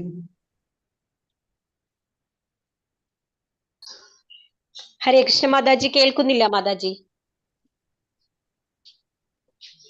സാധിക്കുന്നതാണ് പറയുന്നത്. അങ്ങനത്തെ യോഗികൾക്ക് എന്നിട്ട് എവിടേക്ക് വേണമെങ്കിൽ അവർക്ക് പോകാം, അത്ര മേലത്തെ ഗ്രഹങ്ങളിൽ ബ്രഹ്മലോകത്തിന്റെ ഉള്ളിൽ വരെ കേട്ടോ, ഭഗവാന്റെ അടുത്തേക്ക് പോകാൻ പറ്റില്ല. അപ്പോൾ ഈ ബ്രഹ്മലോകത്തിന്റെ അവിടം വരയ്ക്ക് ഇവർക്ക് എവിടേക്ക് വേണമെങ്കിൽ പോയിട്ട് വരാനുള്ള ഒരു കഴിവ് അവർക്ക് കിട്ടും എന്നാണ് പറയുന്നത്. അതുപോലെ അവർക്ക് എന്ന് പറയുമ്പോൾ ഇത് സിദ്ധി എന്നുള്ള ലെവലിൽ, യോഗ സിദ്ധി എന്നുള്ള ലെവലിൽ അവർ കോൺസെൻട്രേറ്റ് ചെയ്യുകയാണെങ്കിൽ അവർക്ക് വലുതാവാൻ പറ്റും, ചെറുതാവാൻ പറ്റും, വെള്ളത്തിന്റെ മേലെ നടക്കാൻ പറ്റും, അങ്ങനെ ഒരുപാട് കാര്യങ്ങൾ ചെയ്യുന്ന ലെവലിലേക്ക് സിദ്ധികൾ നമ്മൾക്ക് കൊണ്ടുവരാമെന്നാണ് പറയുന്നത്. അത്രയും കോൺസെൻട്രേഷൻ നമ്മൾക്ക് കൊണ്ടുവന്ന അപ്പൊ നമ്മളുടെ ആ ജീവാത്മാവിന്റെ കഴിവിനെ ഒന്ന് ആലോചിച്ച് നോക്കൂ. നമ്മൾ പൂർണ്ണമായിട്ടും അത്രയും കോൺസെൻട്രേറ്റ് ചെയ്ത് കഴിഞ്ഞാൽ ആ ജീവാത്മാവിനെ കൊണ്ട് എന്ത് വേണമെങ്കിൽ നമുക്ക് ചെയ്യിക്കാൻ പറ്റും. വലുതാവാൻ പറ്റുക, ചെറുതാവാൻ പറ്റുക, ഈ ശരീരത്തിനെ എന്ത് വേണമെങ്കിൽ നമുക്ക് ചെയ്യാൻ പറ്റും എന്നുള്ളതാണ്. അപ്പൊ നമ്മൾ പക്ഷെ ഒരിക്കലും നമ്മുടെ കോൺസെൻട്രേഷൻ വളരെ കുറവാണ് അല്ലേ. നമ്മൾ ഒരു ഹരേകൃഷ്ണ മന്ത്രം നമ്മൾ നിങ്ങൾ ജപിക്കാൻ തുടങ്ങിയിട്ടുണ്ടെങ്കിൽ ഒരു റൗണ്ട് നമ്മൾ 108 തവണ ജയിപ്പിക്കണം എന്ന് പറയുമ്പോൾ 108 തവണയിൽ ഉള്ളിൽ എത്ര തവണ നമ്മുടെ മനസ്സ് പല സ്ഥലത്തേക്കായിട്ട് പോയിട്ട് വന്നിട്ടുണ്ടാവും എന്ന് ആലോചിച്ചോളൂ. അതേമാതിരിയാണ് ഉണ്ടാവുക അല്ലേ. ഇനി ഉത്തരേതാത്മനാത്മാനം ആത്മാനമവസാദയേത് ആത്മൈവാഹ്യാത്മനോ ബന്ധുർ ആത്മൈവാരിപുരാത്മനഃ. മനുഷ്യൻ മനസ്സിന്റെ സഹായത്തോടെ സ്വയം ഉദ്ധരിക്കണം, അത് പതിക്കരുത്. ബദ്ധനായ ആത്മാവിന് തന്റെ മനസ്സത്രേ ബന്ധു, അത് തന്നെയാണ് ശത്രുവും. അപ്പൊ എന്താ പറയുന്നത്, ബദ്ധനായിട്ടുള്ള ഒരു ആത്മാവിന് മനസ്സാണ് ശത്രു, അത് തന്നെയാണ് ബന്ധുവും. അതായത് നമ്മൾ നല്ല രീതിയിൽ നമ്മൾ ഉപയോഗിക്കുകയാണെന്നുണ്ടെങ്കിൽ മനസ്സ് അത്രയും നല്ലതാണ്. ചീത്ത രീതിയിൽ ഉപയോഗിക്കുകയാണെങ്കിൽ നമ്മൾക്ക് ഒരുപാട് ആഗ്രഹങ്ങൾ ഉണ്ടാവാം, നമ്മൾക്ക് സാധിക്കാത്ത കുറെ ആഗ്രഹങ്ങൾ, അത് സാധിക്കണം എന്നുള്ളത് വരുമ്പോഴാണ് നമ്മൾക്ക് ആ സാധിക്കാതെ വരുമ്പോൾ നമ്മൾ പറഞ്ഞു അല്ലേ, നമ്മൾക്ക് ദേഷ്യം വരുന്നു. അപ്പൊ ആ ഒരു ലെവലിൽ നമ്മൾ എല്ലാവരോടും ശത്രുതാ മനോഭാവത്തോട് കൂടിയിട്ടാണ് ഉണ്ടാവുക. അപ്പൊ അങ്ങനത്തെ ലെവലിൽ മനസ്സ് നമ്മുടെ ശത്രുവാണ്. എന്നാൽ ആ മനസ്സിനെ നിയന്ത്രിച്ചുകൊണ്ട് നല്ല കാര്യങ്ങൾക്ക് വേണ്ടി ഉപയോഗിക്കാൻ സാധിച്ചു കഴിഞ്ഞാലോ ആ മനസ്സാണ് നമ്മുടെ ഏറ്റവും നല്ല സുഹൃത്ത് എന്ന് പറയുന്നത്. ഇപ്പൊ ഭഗവാനെ നമ്മൾ ധ്യാനിച്ചുകൊണ്ട് എല്ലാ കാര്യങ്ങളും ചെയ്യണമെന്ന് പറഞ്ഞു. ആ ഒരു ലെവലിൽ എത്തിക്കഴിഞ്ഞു കഴിഞ്ഞാൽ ഭഗവാൻ പറയുന്ന അനുസരിക്കുന്ന ലെവലിൽ നമ്മുടെ മനസ്സ് മാറും എന്നാണ് പറയുന്നത്. അപ്പൊ നമ്മൾക്ക് ഒരിക്കലും തെറ്റുപറ്റില്ല, നമ്മൾക്ക് എപ്പോഴും സന്തോഷമാണ് ഉണ്ടാവുക. അതുകൊണ്ട് നമ്മൾ എന്താ മനസ്സിലാക്കേണ്ടത്, മനസ്സിനെ നിയന്ത്രിക്കൽ എന്ന് പറയുന്നത് അത്രയും ഇമ്പോർട്ടന്റ് ആണ്. കാരണം എന്താണ്, അത് നമ്മൾ എത്ര കുഴിയിൽ കൊണ്ടെന്ന് വേണമെങ്കിൽ ചാടിക്കാം. തെറ്റായ എന്താണ് പറയുക, പ്രലോഭനങ്ങൾ കൊണ്ട് എന്ന് പറയില്ലേ. ഇപ്പൊ നമ്മൾ ഉണ്ട് ഈ ഇതൊക്കെ കാണില്ലേ, നമ്മൾ ഒരു എക്സാമ്പിൾ പറഞ്ഞു കഴിഞ്ഞാല്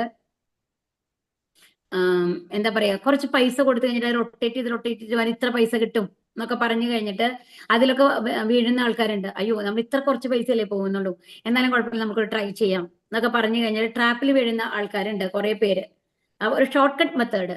അപ്പൊ നമ്മളുടെ ഭഗവാന്റെ ഇതിൽ വന്നു കഴിഞ്ഞിട്ട് നമുക്ക് ഷോർട്ട് കട്ട് മെത്തേഡ് തന്നിട്ടുള്ളത് ഭഗവാന്റെ അടുത്ത് എത്താനുള്ളത് ഭക്തിയുത സേവനങ്ങൾ മാത്രമാണ്. അല്ലാതെ വേറെ ഏത് ഷോർട്ട് കട്ടും ഇല്ല. നമ്മുടെ ഭൗതിക ജീവിതത്തിൽ ഒരു ഷോർട്ട് കട്ടും ഇല്ല എന്ന് മനസ്സിലാക്കണം. പ്രോപ്പറായ രീതിയിൽ മാത്രമാണ് നമ്മൾക്ക് പുരോഗതി പ്രാപിക്കാനായിട്ട് സാധിക്കുള്ളൂ. ഏതെങ്കിലും കാര്യത്തിൽ നമ്മൾക്ക് വളരെ എളുപ്പത്തിൽ എന്തെങ്കിലും സാധിക്കാന്നുണ്ടെന്നുണ്ടെങ്കിൽ അതിൻ്റെതായിട്ടുള്ള ഡ്രോബാക്ക് അപ്പുറത്തുണ്ടാവും എന്നുള്ളത് മനസ്സിലാക്കുക. ഇപ്പൊ നമ്മൾ കാണാറുണ്ടല്ലോ ഈ എന്താണ് പ്രൈവറ്റ് ആയിട്ടുള്ള ബാങ്കുകളിലൊക്കെ നമ്മൾ പൈസ ഇട്ട് കഴിഞ്ഞ് കഴിഞ്ഞിട്ട് അതിൽ ട്രാപ്പ് ആവുന്ന അവർ അതും കൊണ്ട് പോകും. അത് ട്രാപ്പ് ആവുന്നത് എന്തുകൊണ്ടാണ്, അതിന് പലിശ കൂടുതൽ കിട്ടും, അതുകൊണ്ട് നിറയെ പേര് ചെയ്യാറുണ്ട് അല്ലെ. അപ്പൊ അങ്ങനത്തെ കാര്യങ്ങളൊക്കെ ഒന്ന് ആലോചിച്ച് നോക്കൂ. അപ്പൊ നമ്മൾ എന്തെങ്കിലും നമ്മൾക്ക് കിട്ടുന്നതിനേക്കാൾ കൂടുതൽ ലഭിക്കണം എന്നുള്ള ഒരു അത്യാഗ്രഹം വരുമ്പോൾ അതിൻ്റെതായിട്ടുള്ള നെഗറ്റീവ് എഫക്ട്സും അതിനുണ്ട്. അപ്പൊ അതുകൊണ്ടാണ് നമ്മുടെ മനസ്സിന്റെ നിയന്ത്രണം എന്ന് പറയുന്നത് അത്രയും ഇമ്പോർട്ടന്റ് ആണ് എന്ന് പറയുന്നത്. മനസ്സ് തന്നെയാണ് ഉറ്റ സുഹൃത്ത് ശത്രുവും. മന്ദുരാത്മാത്മനസ്തസ്യ യേനാത്മൈവാത്മനാജിതഃ അനാത്മനസ്തു ശത്രുത്വേ വർത്തേതാത്മൈവ ശത്രുവത്. മനസ്സിനെ ജയിച്ചവന് മനസ്സ് തന്നെയാണ് ഉറ്റ സുഹൃത്ത്, അതിന് കഴിയാത്തവനാവട്ടെ മനസ്സ് പരമശത്രുവുമായിരിക്കും. അപ്പൊ എന്താ പറയുന്നത്, മനസ്സിനെ ജയിച്ച ആൾക്ക് മനസ്സ് തന്നെയാണ് ഉറ്റ സുഹൃത്ത് അല്ലെ. അപ്പോ എന്താണ് പറയുന്നത്, നമ്മളുടെ മനസ്സിനെ നമ്മൾക്ക് കൺട്രോൾ ചെയ്യാൻ പറ്റിക്കഴിഞ്ഞാൽ നമ്മുടെ ഇഷ്ടത്തിന് എന്ത് കാര്യങ്ങളും വേണമെങ്കിലും നമുക്ക് ചെയ്യാൻ പറ്റും. നമ്മൾക്ക് സങ്കടങ്ങൾ ഉണ്ടാവില്ല, ടെൻഷൻ ഉണ്ടാവില്ല, ഉത്കണ്ഠ ഉണ്ടാവില്ല എന്നുള്ളതാണ്. എന്നാൽ അതിന് കഴിയാത്ത ആൾക്കാരുണ്ടെങ്കിലോ അടുത്ത നിമിഷം എന്താണ് സംഭവിക്കാവോ, എനിക്കത് ചെയ്യാൻ പറ്റുമോ, ഈ കാര്യം നടക്കുകയോ, അങ്ങനത്തെ 1008 ചിന്തകൾ നമ്മളെ ബാധിക്കുന്നത് എന്തുകൊണ്ടാണ്, മനസ്സ് നമ്മൾ ശത്രുവാകുമ്പോഴാണ്. അങ്ങനെ ഒരു ചിന്തിക്കുന്ന ഒരു കാര്യം, ഇപ്പോ നമ്മുടെ വീട്ടിൽ നിന്ന് തന്നെ ഒരാൾ പുറത്തു പോയി എന്ന് വിചാരിക്കും. ഓക്കെ, സപ്പോസ് അവർ നോർമലായിട്ട് പുറത്തു പോയിരിക്കുന്നു, തിരിച്ചു വരുമ്പോൾ അപ്പൊ നമ്മൾക്ക് എന്തെങ്കിലും അടുത്ത വീട്ടിലോ അവിടുത്തെ എന്തെങ്കിലും കാര്യത്തിൽ എന്തെങ്കിലും നെഗറ്റീവ് സംഭവിച്ച മാതിരി നമ്മൾ കേൾക്കുമ്പോൾ നമ്മുടെ ഉള്ളിൽ പേടി വരികയാണ്. അയ്യോ അവർക്ക് എന്തെങ്കിലും സംഭവിക്കുകയോ. ആ ഒരു ഉത്കണ്ഠ ഒന്ന് ആലോചിച്ച് നോക്കൂ. ആ പോയ ആൾ തിരിച്ചു വരുന്നത് ചിലപ്പോൾ അവർ മൊബൈൽ ഫോൺ എടുത്തിട്ട് പോയിണ്ടാവില്ല, അവർ കോണ്ടാക്ട് ചെയ്യാൻ പറ്റുണ്ടാവില്ല. ആ തിരിച്ചെത്തണവരെ നമ്മൾ എങ്ങനെയാ ഉണ്ടാവുക. പക്ഷെ അതുകൊണ്ട് എന്തെങ്കിലും ഒരു ഗുണം ഉണ്ടോ ആ ചിന്ത കൊണ്ടൊന്ന് ആലോചിച്ച് നോക്കൂ. തിരിച്ചു വരാത്ത ഒരാളെ പറ്റി ചിന്ത ഉണ്ടാവുന്നത് സ്വാഭാവികമാണ്, അല്ലാതെ ഞാൻ പറയുന്നില്ല. ഓവറായിട്ടുള്ള ആ ഉത്കണ്ഠ എന്ന് പറയുന്നത്. അപ്പൊ ആ 3 മണിക്കൂറോ 4 മണിക്കൂറോ അവർക്ക് ഒന്നും സംഭവിച്ചിട്ടുണ്ടല്ലോ, അവര് നോർമലായിട്ട് തിരിച്ചു വരുന്നുണ്ടാവും. നമ്മൾ വെറുതെ പേടിക്കുകയാണ്, ഓക്കെ എന്തെങ്കിലും ഉണ്ടാവോ എന്നുള്ളത്. ആ ഒരു 4 മണിക്കൂറില് നമ്മളുടെ അവസ്ഥ എന്ന് പറയുന്നത് നമ്മൾ സ്ട്രെസ് എടുത്തുകൊണ്ട് നമ്മുടെ ആരോഗ്യത്തിന് നമ്മൾ നശിപ്പിക്കുകയാണ് ചെയ്യുന്നത്. പല ആളുകളിലും നമ്മൾക്ക് ഇപ്പോ കാണാം, ഇപ്പൊ BP ഇല്ലാത്ത ഒരാൾ പോലും ഉണ്ടാവില്ല. എന്തുകൊണ്ടാണ് സംഭവിക്കുന്നത്? നമ്മൾ ഓവറായിട്ടുള്ള ഉത്കണ്ഠയാണ് ഓരോ കാര്യത്തിനും. അപ്പൊ ആ ഒരു അവസ്ഥ എന്ന് പറയുന്നതാണ് ഈ മനസ്സ് പരമശത്രുവായിരിക്കും എന്ന് പറയുന്നത്. അപ്പൊ നമ്മളുടെ മനസ്സ് ശാന്തമായിരിക്കണം. അപ്പൊ നമ്മൾക്ക് എന്താ പറയുക, എന്തായാലും നമ്മുടെ കയ്യിലുള്ള കാര്യമല്ല. പോയി വരുന്ന ആൾ തിരിച്ചു വരുന്ന കാര്യത്തിൽ നമ്മൾക്ക് എന്തെങ്കിലും ചെയ്യാനായിട്ട് സാധിക്കൂ? അപ്പൊ നമ്മൾക്ക് ചെയ്യാൻ പറ്റാത്ത, നമ്മൾക്ക് കൺട്രോൾ ഇല്ലാത്ത കാര്യങ്ങളെ ഭഗവാന് വിടാനുള്ള ഒരു കഴിവ് നമ്മൾക്ക് ഉണ്ടാവണം. അങ്ങനെയുള്ള ഒരു കഴിവ് വന്നു കഴിഞ്ഞാൽ നമ്മൾക്ക് ഉത്കണ്ഠ ഉണ്ടാവില്ല. നമ്മുടെ മനസ്സ് കാമാരിക്കെല്ലാം ഭഗവാൻ നോക്കിക്കോളും എന്നുള്ളൊരു വിശ്വാസം. ചിതാത്മന പ്രശാന്തസ്യ പരമാത്മാ സമാഹിതഃ ശീതോഷ്ണ സുഖദുഃഖേഷു തഥാ മാനയോഹോ. മനസ്സിനെ കീഴടക്കിയവൻ ശാന്തി നേടുകയാൽ പരമാത്മാവിനെ പ്രാപിച്ചു കഴിഞ്ഞു. അങ്ങനെയുള്ള ആൾക്ക് തണുപ്പും ചൂടും സുഖവും ദുഃഖവും മാനവും അപമാനവും എല്ലാം ഒന്നുപോലെ തന്നെ. അപ്പൊ മനസ്സിനെ കീഴടക്കി കഴിഞ്ഞാൽ നമുക്ക് എല്ലാത്തിനും ഒരുപോലെ നേരിടാൻ കഴിയും. അപ്പൊ ചൂട് വരുമ്പോൾ നമുക്കറിയാം, എനിക്ക് മാത്രമുള്ള ചൂടല്ല, ഇത് എല്ലാവർക്കും ഉള്ളതാണ്, എല്ലാവരും അനുഭവിക്കുന്നതാണ്. അത് പ്രകൃതിയുടെ നിയമമാണ്. അപ്പൊ അതുപോലെ ഞാനും അതിന് അനുഭവിക്കുന്നു. അതുപോലെ തണുപ്പ് വരുമ്പോൾ നമുക്ക് ആ ഒരു ആറ്റിറ്റ്യൂഡാണ് ഉണ്ടാവുക. അപ്പൊ അതുകൊണ്ട് സുഖവും ദുഃഖവും, അതുപോലെ സുഖം വരുമ്പോൾ നമുക്കറിയാം ഈ സുഖം കഴിഞ്ഞാൽ ദുഃഖമുണ്ട്, ദുഃഖം വന്നു കഴിഞ്ഞാൽ നമുക്കറിയാം സുഖം കഴിഞ്ഞാൽ ഒരു സുഖം വരും, ദുഃഖം കഴിഞ്ഞാൽ അല്ലേ. അപ്പൊ ഇതെല്ലാം മാറി മാറി വരുന്നതാണ്. ഇതൊന്നും നമ്മുടെ കൺട്രോളിലുള്ളതല്ല. അപ്പൊ അത് ഭഗവാൻ വിടുക. മാനവും അപമാനവും എല്ലാം. അപ്പൊ ഇത് അപമാനം വരുമ്പോൾ ഒരാളെ നമ്മൾ ചെയ്യാത്ത കാര്യത്തിന് ഒരാൾ വന്നിട്ട് നമ്മൾ ചീത്ത പറയുകയാണെന്നുണ്ടെങ്കിൽ, അപ്പൊ നമ്മൾ ഏത് ആറ്റിറ്റ്യൂഡിനോല്ല അത് കാണുന്നുണ്ടെങ്കിൽ, ഇങ്ങനത്തെ ഒരു സന്ദർഭം ഈ ജന്മത്തിലോ കഴിഞ്ഞ ജന്മത്തിലോ നമ്മൾ സൃഷ്ടിച്ചിട്ടുണ്ട്. അതുകൊണ്ടാണ് നമ്മൾ തിരിച്ചു വരുന്നത്. എല്ലാ കർമ്മങ്ങൾക്കും ഒരു പ്രതികരണം ഉണ്ടെന്ന് പറഞ്ഞുല്ലോ. അപ്പൊ നമ്മൾ അങ്ങനത്തെ ഒരു സിറ്റുവേഷൻ നമ്മൾ വന്ന് നിൽക്കുന്നുണ്ടെങ്കിൽ നമ്മൾ അറിയണം, നമ്മൾ അങ്ങനത്തെ ഒരു സിറ്റുവേഷൻ ഇതിനു മുമ്പ് നമ്മൾ സൃഷ്ടിച്ചിട്ടുണ്ട് എന്നുള്ളത്. അപ്പൊ നമ്മൾ എന്താ വിചാരിക്കുന്നത്, ഓക്കെ ആ കർമ്മത്തിന്റെ ഫലം നമ്മൾ ഇതോടുകൂടി തീരുകയാണ്, നമ്മൾ അതിൽ നിന്ന് മോചിതരാവുകയാണ്. അപ്പൊ അനുഭവിച്ച് തീരണം അല്ലെ. നമ്മൾ അനുഭവിക്കേണ്ടതൊക്കെ നമ്മൾ അനുഭവിക്കാതെ പറ്റില്ല. ആ ഒരു ആറ്റിറ്റ്യൂഡ് നമ്മുടെ ഉള്ളിൽ വരുമ്പോ നമ്മൾക്ക് എന്തുണ്ടാവും, നമ്മുടെ മനസ്സിനെ നമ്മൾ കീഴടക്കും, നമ്മുടെ മനസ്സ് എപ്പോഴും ശാന്തമായിരിക്കും. വിജ്ഞാന തൃപ്താത്മാ കൂടസ്ഥോപിജിതേന്ദ്രിയക യുക്ത ഇത്യുച്ഛതേ യോഗി സമലോഷ്ടാശ്മ കാഞ്ചനക. ജ്ഞാനം കൊണ്ടും സാക്ഷാത്കാരം കൊണ്ടും തികച്ചും സംതൃപ്തനായ ഒരാളെ ആത്മസാക്ഷാത്കാര നിഷ്ഠനായ യോഗി എന്ന് പറയാം. ആത്മസംയമിയായ അയാൾ അഭൗതികതയിൽ സ്ഥിതി ചെയ്യുന്നു. അയാളുടെ ദൃഷ്ടിയിൽ കല്ലും മണ്ണും സ്വർണവും ഒന്നുപോലെ തന്നെ. അപ്പൊ ഇനി എന്താ ഇവിടെ പറയുന്നത്? അപ്പൊ ഇനി അങ്ങനെ ഒരു എത്തിയ ഒരാൾക്ക്, ആ ഒരു അവസ്ഥയിൽ എത്തിയ ആത്മസാക്ഷാത്കാരം എത്തിയ ഒരാളെ യോഗി എന്ന് പറയാം. അയാളുടെ ദൃഷ്ടിയിൽ കല്ലും മണ്ണും സ്വർണവും ഒരുപോലെ തന്നെയാണ്. സ്വർണത്തിനോടുള്ള ആഗ്രഹം നമ്മൾക്ക് വരുന്നത് എന്തുകൊണ്ടാണ്? അതിനത്രയും വിലപിടിപ്പുള്ളത് കൊണ്ടാണ്. അപ്പൊ സ്വർണത്തിന് ഇപ്പൊ നമ്മളുടെ ഒരു ലെവൽ മാറി നിൽക്കൂ. സ്വർണത്തിന് 10 രൂപയാണ് വില. ഒരു പവൻ സ്വർണത്തിന് 10 രൂപയാണ് വില എന്ന് പറഞ്ഞു കഴിഞ്ഞാൽ അത് വില കൂടും എന്നുള്ള ഒരു ആഗ്രഹം കൊണ്ട് നമ്മൾ കളക്ട് ചെയ്യാം എന്നല്ലാണ്ട് അതിന് എപ്പോഴും ഇനി 10 രൂപയാണ്, അതിന്റെ വില മാറില്ല എന്നുള്ളത് ഉറപ്പായി കഴിഞ്ഞാൽ ആ സ്വർണത്തിനോട് എത്ര പേർക്ക് ഇവിടെ ആസക്തി ഉണ്ടാവും എന്ന് പറയും? ഉണ്ടാവില്ല അല്ലേ. 10 രൂപ നമ്മൾ 10 രൂപയ്ക്ക് കിട്ടുന്ന ഒരു സാധനവും ഒരു ഇപ്പുറത്ത് ഒരു പവന്റെ സ്വർണം വെച്ച് കഴിഞ്ഞാൽ എല്ലാവരും ആ സ്വർണം ഗ്രാബ് ചെയ്യാനാണ് നോക്കുക. കാരണം എന്താണ്? അത് അത്രയും വില പിടിച്ചതാണ് അല്ലേ. ആ വില, നമ്മളുടെ കണ്ണില് വില പിടിച്ച വസ്തുക്കളോടുള്ള ഒരു ആകർഷണം കൂടുതലാണ്. അപ്പൊ പക്ഷേ അത് അല്ലാതെ ആ 2 വസ്തുക്കൾ തമ്മിൽ വലിയ വ്യത്യാസമൊന്നുമില്ല. ഇപ്പുറത്ത് 10 രൂപ ഇരിക്കുന്ന വസ്തുവും ആ സ്വർണവും തമ്മിൽ ഒരു വ്യത്യാസം നമ്മൾക്ക് ഉണ്ടാവില്ല. അതുകൊണ്ട് എന്താ നമ്മുടെ വിശപ്പ് മാറുന്നുണ്ടോ? ഒന്നുമില്ല. നമ്മൾ അലങ്കാരത്തിന് വേണ്ടിയിട്ട് നമ്മുടെ ശരീരത്തിൽ ഇടാന്ന് മാത്രമേ ഉള്ളൂ അല്ലേ സ്വർണം. നമ്മുടെ ഏതെങ്കിലും കാര്യം കൊണ്ട് അതുകൊണ്ട് സാധിക്കുന്നുണ്ടോ? ഇപ്പൊ അതിന് അത്രയും പണം ലഭിക്കും എന്നുള്ളത് കൊണ്ടാണ് നമ്മൾക്ക് അതിനോട് ആകർഷണം വരുന്നത്. അല്ലെങ്കിൽ കല്ലും മണ്ണും സ്വർണവും ഒരുപോലെ തന്നെയാണ്. അപ്പൊ ആ പണത്തിനോട് ആർത്തി ഇല്ലാത്ത ഒരാൾക്ക്, അതിനോട് ഏത് ആഗ്രഹങ്ങളും ഇല്ലാത്ത ആൾക്ക് ഈ കല്ലും മണ്ണും സ്വർണവും ഒരേമാതിരി തന്നെയാണ് തോന്നുക അല്ലേ. കൃഷ്ണാവബോധത്തിന്റെ ശാസ്ത്രമാണ് ഭഗവത്ഗീത. ലൗകിക പാണ്ഡിത്യം കൊണ്ട് ആർക്കും കൃഷ്ണാവബോധം ഉദിക്കുന്നില്ല. അത് വിശുദ്ധ പ്രജ്ഞനായ ഒരാളുമായി സഹവസിക്കാനുള്ള ഭാഗ്യമുണ്ടാവണം. കൃഷ്ണന്റെ കരുണ മൂലം ജ്ഞാനത്തെ സാക്ഷാത്കരിച്ച ആളാണ് കൃഷ്ണാവബോധമാർന്ന ഭക്തൻ. ശുദ്ധ ഭക്തിപൂർവകമായ സേവനത്താൽ സംതൃപ്തനാണ് അയാൾ. ജ്ഞാന സാക്ഷാത്കാരം ഒരാളെ പൂർണ്ണതയിലെത്തിക്കുന്നു. അപ്പൊ ഇവിടെ എന്താ പറയുന്നത്? അപ്പൊ എന്താണ് കൃഷ്ണാവബോധത്തിന്റെ, എന്താണ് ഭഗവത്ഗീതയിൽ നമ്മൾ എന്താ പഠിക്കുന്നത്? ഭഗവാനിൽ എങ്ങനെ എത്താം, ആരാണ് ഭഗവാൻ എന്നുള്ളതാണ് അല്ലെ. അപ്പൊ ഇതിന് നമ്മൾക്ക് എന്താണ് പറയാ, ഒരു MBBS ഡിഗ്രി ഉണ്ടായി, MD പഠിച്ചു, നമ്മള് എന്താണ് IIT പോയി പോസ്റ്റ് ഗ്രാജുവേഷൻ എടുത്തു. ഈ ഗുണങ്ങൾ, അല്ലെങ്കിൽ IAS കിട്ടി. ഈ ഗുണങ്ങൾ കൊണ്ട് ഒന്നും നമ്മൾക്ക് എന്ത് കിട്ടില്ല? കൃഷ്ണാബോധം കിട്ടില്ല. അതിനെന്ത് വേണം? ഒരു ശുദ്ധ ഭക്തന്റെ കൂടെയുള്ള ഒരു പരിചയം നമുക്ക് ലഭിക്കണം. അവരെ അറിയാനുള്ള ഒരു ഭാഗ്യം ലഭിക്കണം. നിങ്ങളുടെ ഓരോരുത്തർക്കും ഈ ഭഗവത്ഗീത പഠിക്കാനുള്ള ലിങ്ക് ഓരോരുത്തർ അയച്ചു തന്നതായിരിക്കാം, അല്ലെങ്കിൽ ഫേസ്ബുക്കോ ഏതെങ്കിലും മാധ്യമങ്ങളിൽ കൂടി നിങ്ങൾക്ക് ലഭിച്ചതായിരിക്കാം അല്ലെ. അവര് നിങ്ങളെ എന്തിലേക്ക് എത്തിച്ചേക്കണത്? കൃഷ്ണാബോധത്തിലേക്ക് എത്തിച്ചിരിക്കുന്നു. ഇത് നിങ്ങളുടെ എഡ്യൂക്കേഷൻ, ഇവിടെ ഇരിക്കുന്ന ഓരോ ആൾക്കാരും എഡ്യൂക്കേഷൻ ക്വാളിഫിക്കേഷൻ നോക്കി കഴിഞ്ഞാൽ പലരും പല ലെവലിലുള്ള ആൾക്കാരായിരിക്കും. അതും ഇതുമായിട്ട് ബന്ധമില്ല. അതാണ് ഇവിടെ പറയുന്നത്. നമ്മൾക്ക് ഭൗതികമായിട്ട് എത്ര എന്താ പറയാ പണം ഉണ്ടായി കഴിഞ്ഞാലും, എത്ര ഡിഗ്രി ഉണ്ടായി കഴിഞ്ഞാലും അതൊന്നും കൃഷ്ണാബോധമായിട്ട് ഒരു ബന്ധവുമില്ല. കൃഷ്ണാബോധം എന്ന് പറയുന്നത് ഭഗവാനുമായിട്ടുള്ള ബന്ധം നമ്മൾ സ്ഥാപിക്കലാണ്. അതില് ഒരു എന്താ പറയാ ഏറ്റവും താഴ്ന്ന ജാതിയോ മേൽജാതിയോ അങ്ങനെ ഇതിലേതും ബന്ധങ്ങളില്ല. ഇവിടെ എന്ന് പറയുന്നത് നമ്മൾക്ക് ഭഗവാനെ അറിയാനുള്ള ഒരു ആഗ്രഹം മാത്രമാണ്. അതതോ ബ്രഹ്മ ജിജ്ഞാസ എന്ന് പറയും. ശുദ്ധ ഭക്തിപൂർവകമായ സേവനത്താൽ സംതൃപ്തനാണ് അയാൾ. ജ്ഞാന സാക്ഷാത്കാരം ഒരാളെ പൂർണ്ണതയിലെത്തിക്കുന്നു. അപ്പൊ എന്താ വേണ്ടത്? ഭഗവാന് വേണ്ടിയിട്ട് സമർപ്പിച്ച് ജീവിക്കുക. എല്ലാ കർമ്മങ്ങളും ഭഗവാന് ചെയ്യുക.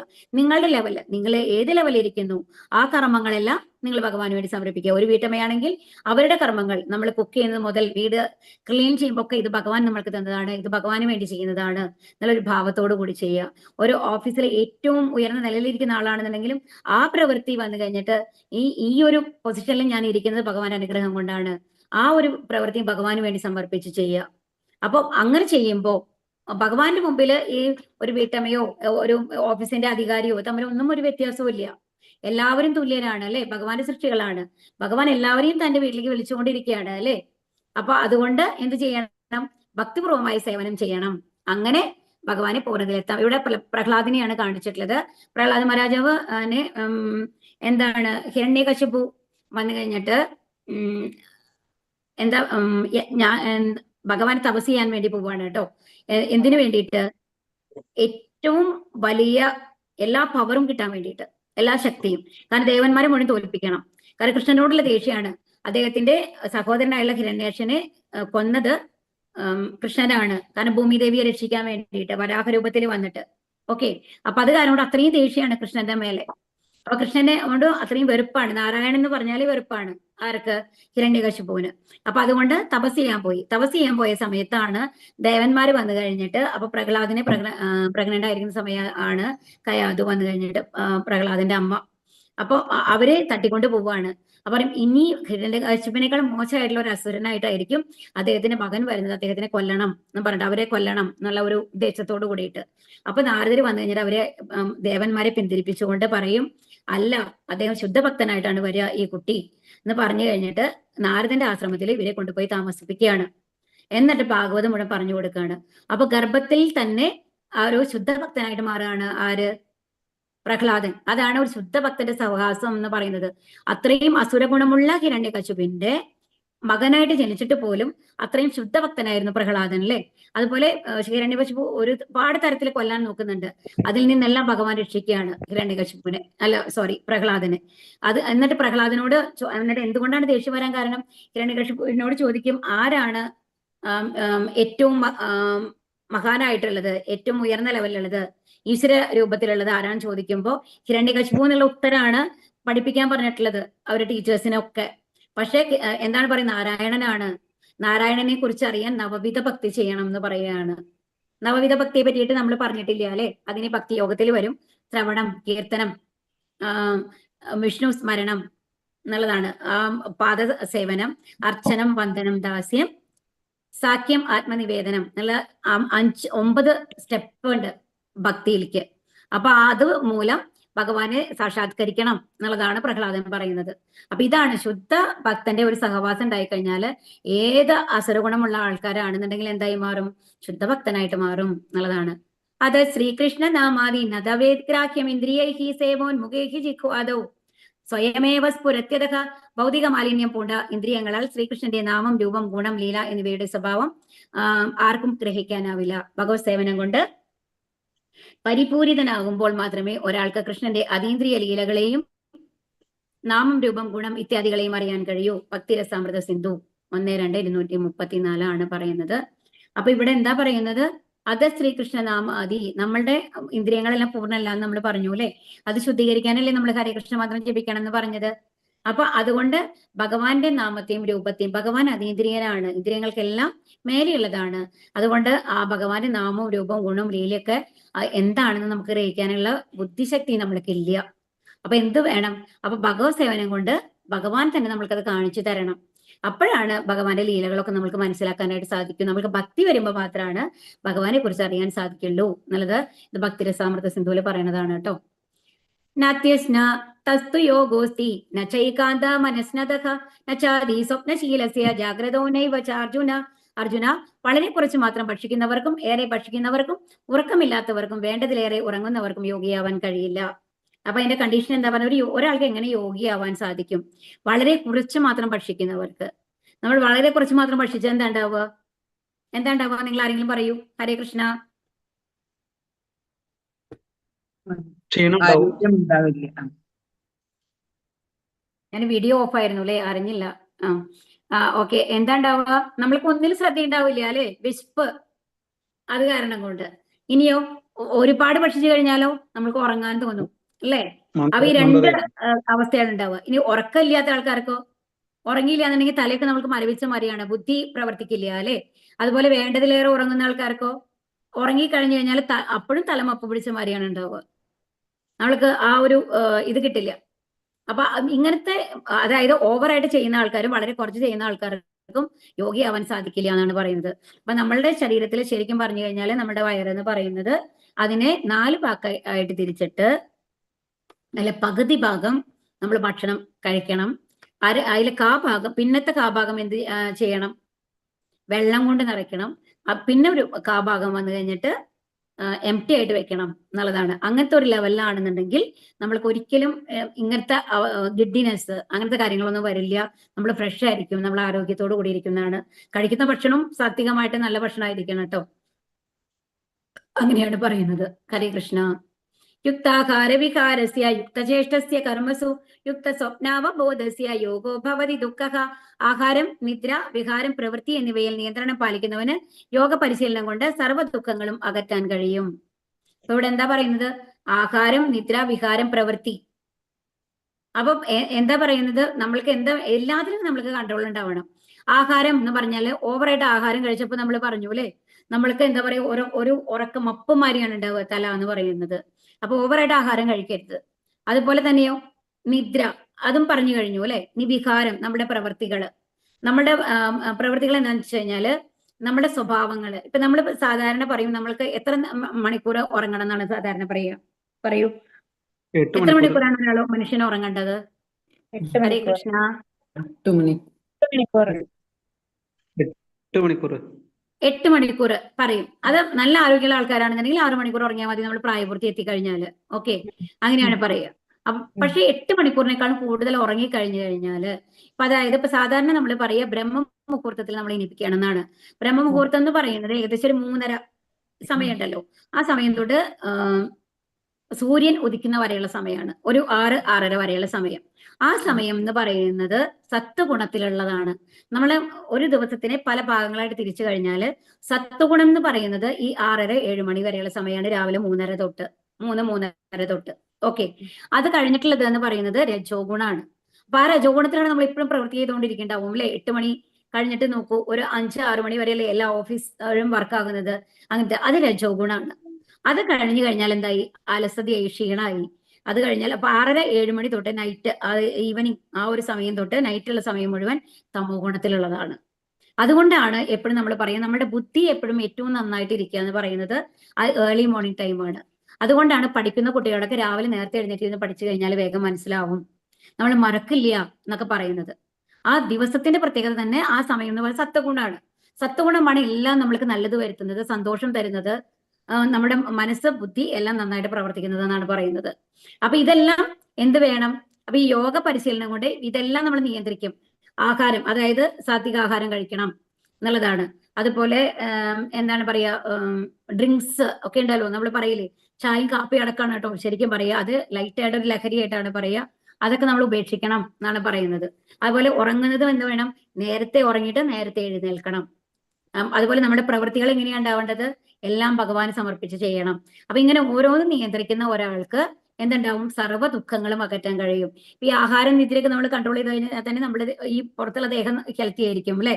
നമ്മുടെ പ്രവൃത്തികളെല്ലാം ഭഗവാന് വേണ്ടി സമർപ്പിച്ച് ചെയ്യുമ്പോഴോ നമ്മളുടെ ഉള്ളിലുള്ള ആത്മാവും തൃപ്തനായിരിക്കും. അപ്പൊ അതുകൊണ്ട് നമ്മൾക്ക് ദുഃഖങ്ങൾ ഉണ്ടാവില്ല. സർവ്വ ദുഃഖങ്ങളിൽ നിന്നും നമ്മൾ അകറ്റാനായിട്ട് സാധിക്കും. യോ മാം പശ്യതി സർവത്ര സർവം ച മയി പശ്യതി തസ്യാഹം ന പ്രണശ്യാമി നച്ച മേന പ്രണശ്യതി. എവിടെയും ഞാൻ കുടികൊള്ളുന്നതായും എല്ലാം എന്നിൽ അടങ്ങുന്നതായും കാണുന്നവന് ഞാൻ ഒരിക്കലും നഷ്ടപ്പെടുകയില്ല. എനിക്ക് അവനും നഷ്ടപ്പെട്ടു പോവില്ല. അപ്പൊ എന്താണ്? എല്ലാവരിലും ഭഗവാനുണ്ട്. നമ്മൾ പറയും നമ്മുടെ ഹൃദയത്തിൽ പരമാത്മാവായിട്ട് ഭഗവാനുണ്ട്. എല്ലാ പ്രവൃത്തികളും നമ്മൾ, അതായത് നമ്മൾ ആരും കാണുന്നില്ല എന്നുള്ള രീതിയിൽ നമ്മൾ ചെയ്യുന്ന എല്ലാ പ്രവൃത്തികളും കാണുന്നത് ആരാണ്? സാക്ഷിയായിട്ടിരിക്കുന്നത് നമ്മുടെ ഭഗവാനാണ് അല്ലെ. അപ്പൊ എപ്പോഴും നമ്മൾ ഒരാൾ കണ്ടുകൊണ്ടിരിക്കുന്നു എന്ന് നമ്മൾ അറിയുമ്പോൾ തന്നെ നമ്മുടെ പ്രവൃത്തികൾക്ക് ഒരു മാറ്റം വരും അല്ലെ. നമ്മൾ തന്നെയാണ് വീട്ടിലിരിക്കുകയാണെന്നുണ്ടെങ്കിൽ നമ്മൾ എന്ത് വേണമെങ്കിൽ ചെയ്യാന്നുള്ള ഒരു റിലാക്സ്ഡ് മോഡിലായിരിക്കും. ആരും കാണുന്നില്ലല്ലോ എന്നുള്ള പോലെ. എന്ത് തെറ്റ് ചെയ്താലും കുഴപ്പമില്ല, എന്ത് വേണമെങ്കിൽ ചെയ്യാം എന്നുള്ളത് നമ്മൾക്ക് തോന്നും. പക്ഷെ നമ്മുടെ വീട്ടില് പ്രായമായ ആൾക്കാർ, അമ്മയോ അച്ഛനോ അത് മുതിർന്ന ആൾക്കാരുണ്ടെങ്കിലോ അവർ കാണും എന്നുള്ളതുകൊണ്ട് കുറച്ച് നമ്മൾ കെയർഫുൾ ആയിരിക്കും അല്ലെ. ഓരോരുത്തരും അങ്ങനെ തന്നെയല്ലേ എന്ന് ആലോചിച്ച് നോക്കൂ. നമ്മുടെ വേഷവിധാനമാവട്ടെ, നമ്മുടെ പ്രവൃത്തികളാവട്ടെ, എല്ലാം കുറച്ച് കൺട്രോൾഡ് ആയിരിക്കും വേറെ ആൾക്കാർ നമ്മുടെ വീട്ടിലുണ്ട് എന്നുണ്ടെങ്കിൽ. അപ്പൊ നമ്മളുടെ മനസ്സിൽ നമ്മൾക്കറിയാം ഭഗവാൻ എല്ലാം നമ്മളെ വീക്ഷിച്ചുകൊണ്ടിരിക്കുകയാണ് എപ്പോഴും എന്നുള്ള ഒരു ബോധം എപ്പോഴും നമ്മുടെ ഉള്ളിലുണ്ടെന്നുണ്ടെങ്കിൽ നമ്മുടെ ഏതെങ്കിലും പ്രവൃത്തികൾ നമ്മുടെ നിയന്ത്രണം വിട്ട് ചെയ്യുമോ എന്ന് ആലോചിച്ച് നോക്കൂ. ഒരിക്കലും നമുക്ക് തെറ്റ് ചെയ്യാൻ പറ്റില്ല അല്ലെ. കാരണം ഭഗവാൻ എപ്പോഴും കണ്ടുകൊണ്ടിരിക്കുന്ന ഒരു വിശ്വാസം നമ്മുടെ ഉള്ളിലുണ്ട്. അപ്പൊ അങ്ങനെ നമ്മൾ ആ ഒരു വിശ്വാസം വരുമ്പോ എന്താണ്? അപ്പൊ നമ്മളെല്ലാം ഭഗവാന് വേണ്ടി സമർപ്പിക്കുമ്പോൾ എന്തുണ്ടാവുന്നു? എപ്പോഴും ഭഗവാൻ നമ്മുടെ മനസ്സിലുണ്ടാവും. ഭഗവാൻ നമ്മളെ ഗൈഡ് ചെയ്യും. എന്താണ് നല്ല പ്രവൃത്തി, എന്താണ് ചീത്ത പ്രവൃത്തി എന്നുള്ളത്. അങ്ങനെ വരുമ്പോ എന്താണ്? ഭഗവാന്റെ ഉള്ളിൽ നമ്മളുണ്ടാവും, നമ്മുടെ ഉള്ളിൽ ഭഗവാൻ ഉണ്ടാവും. അതാണ് ഇവിടെ പറയുന്നത്. ഞാൻ ഒരിക്കലും നഷ്ടപ്പെടുകയില്ല, എനിക്ക് അവന് നഷ്ടപ്പെട്ടു പോയില്ല. അപ്പൊ ഭഗവാന്റെ ഉള്ളിൽ എപ്പോഴും നമ്മൾ ഉണ്ടാവും എന്നാണ് പറയുന്നത്.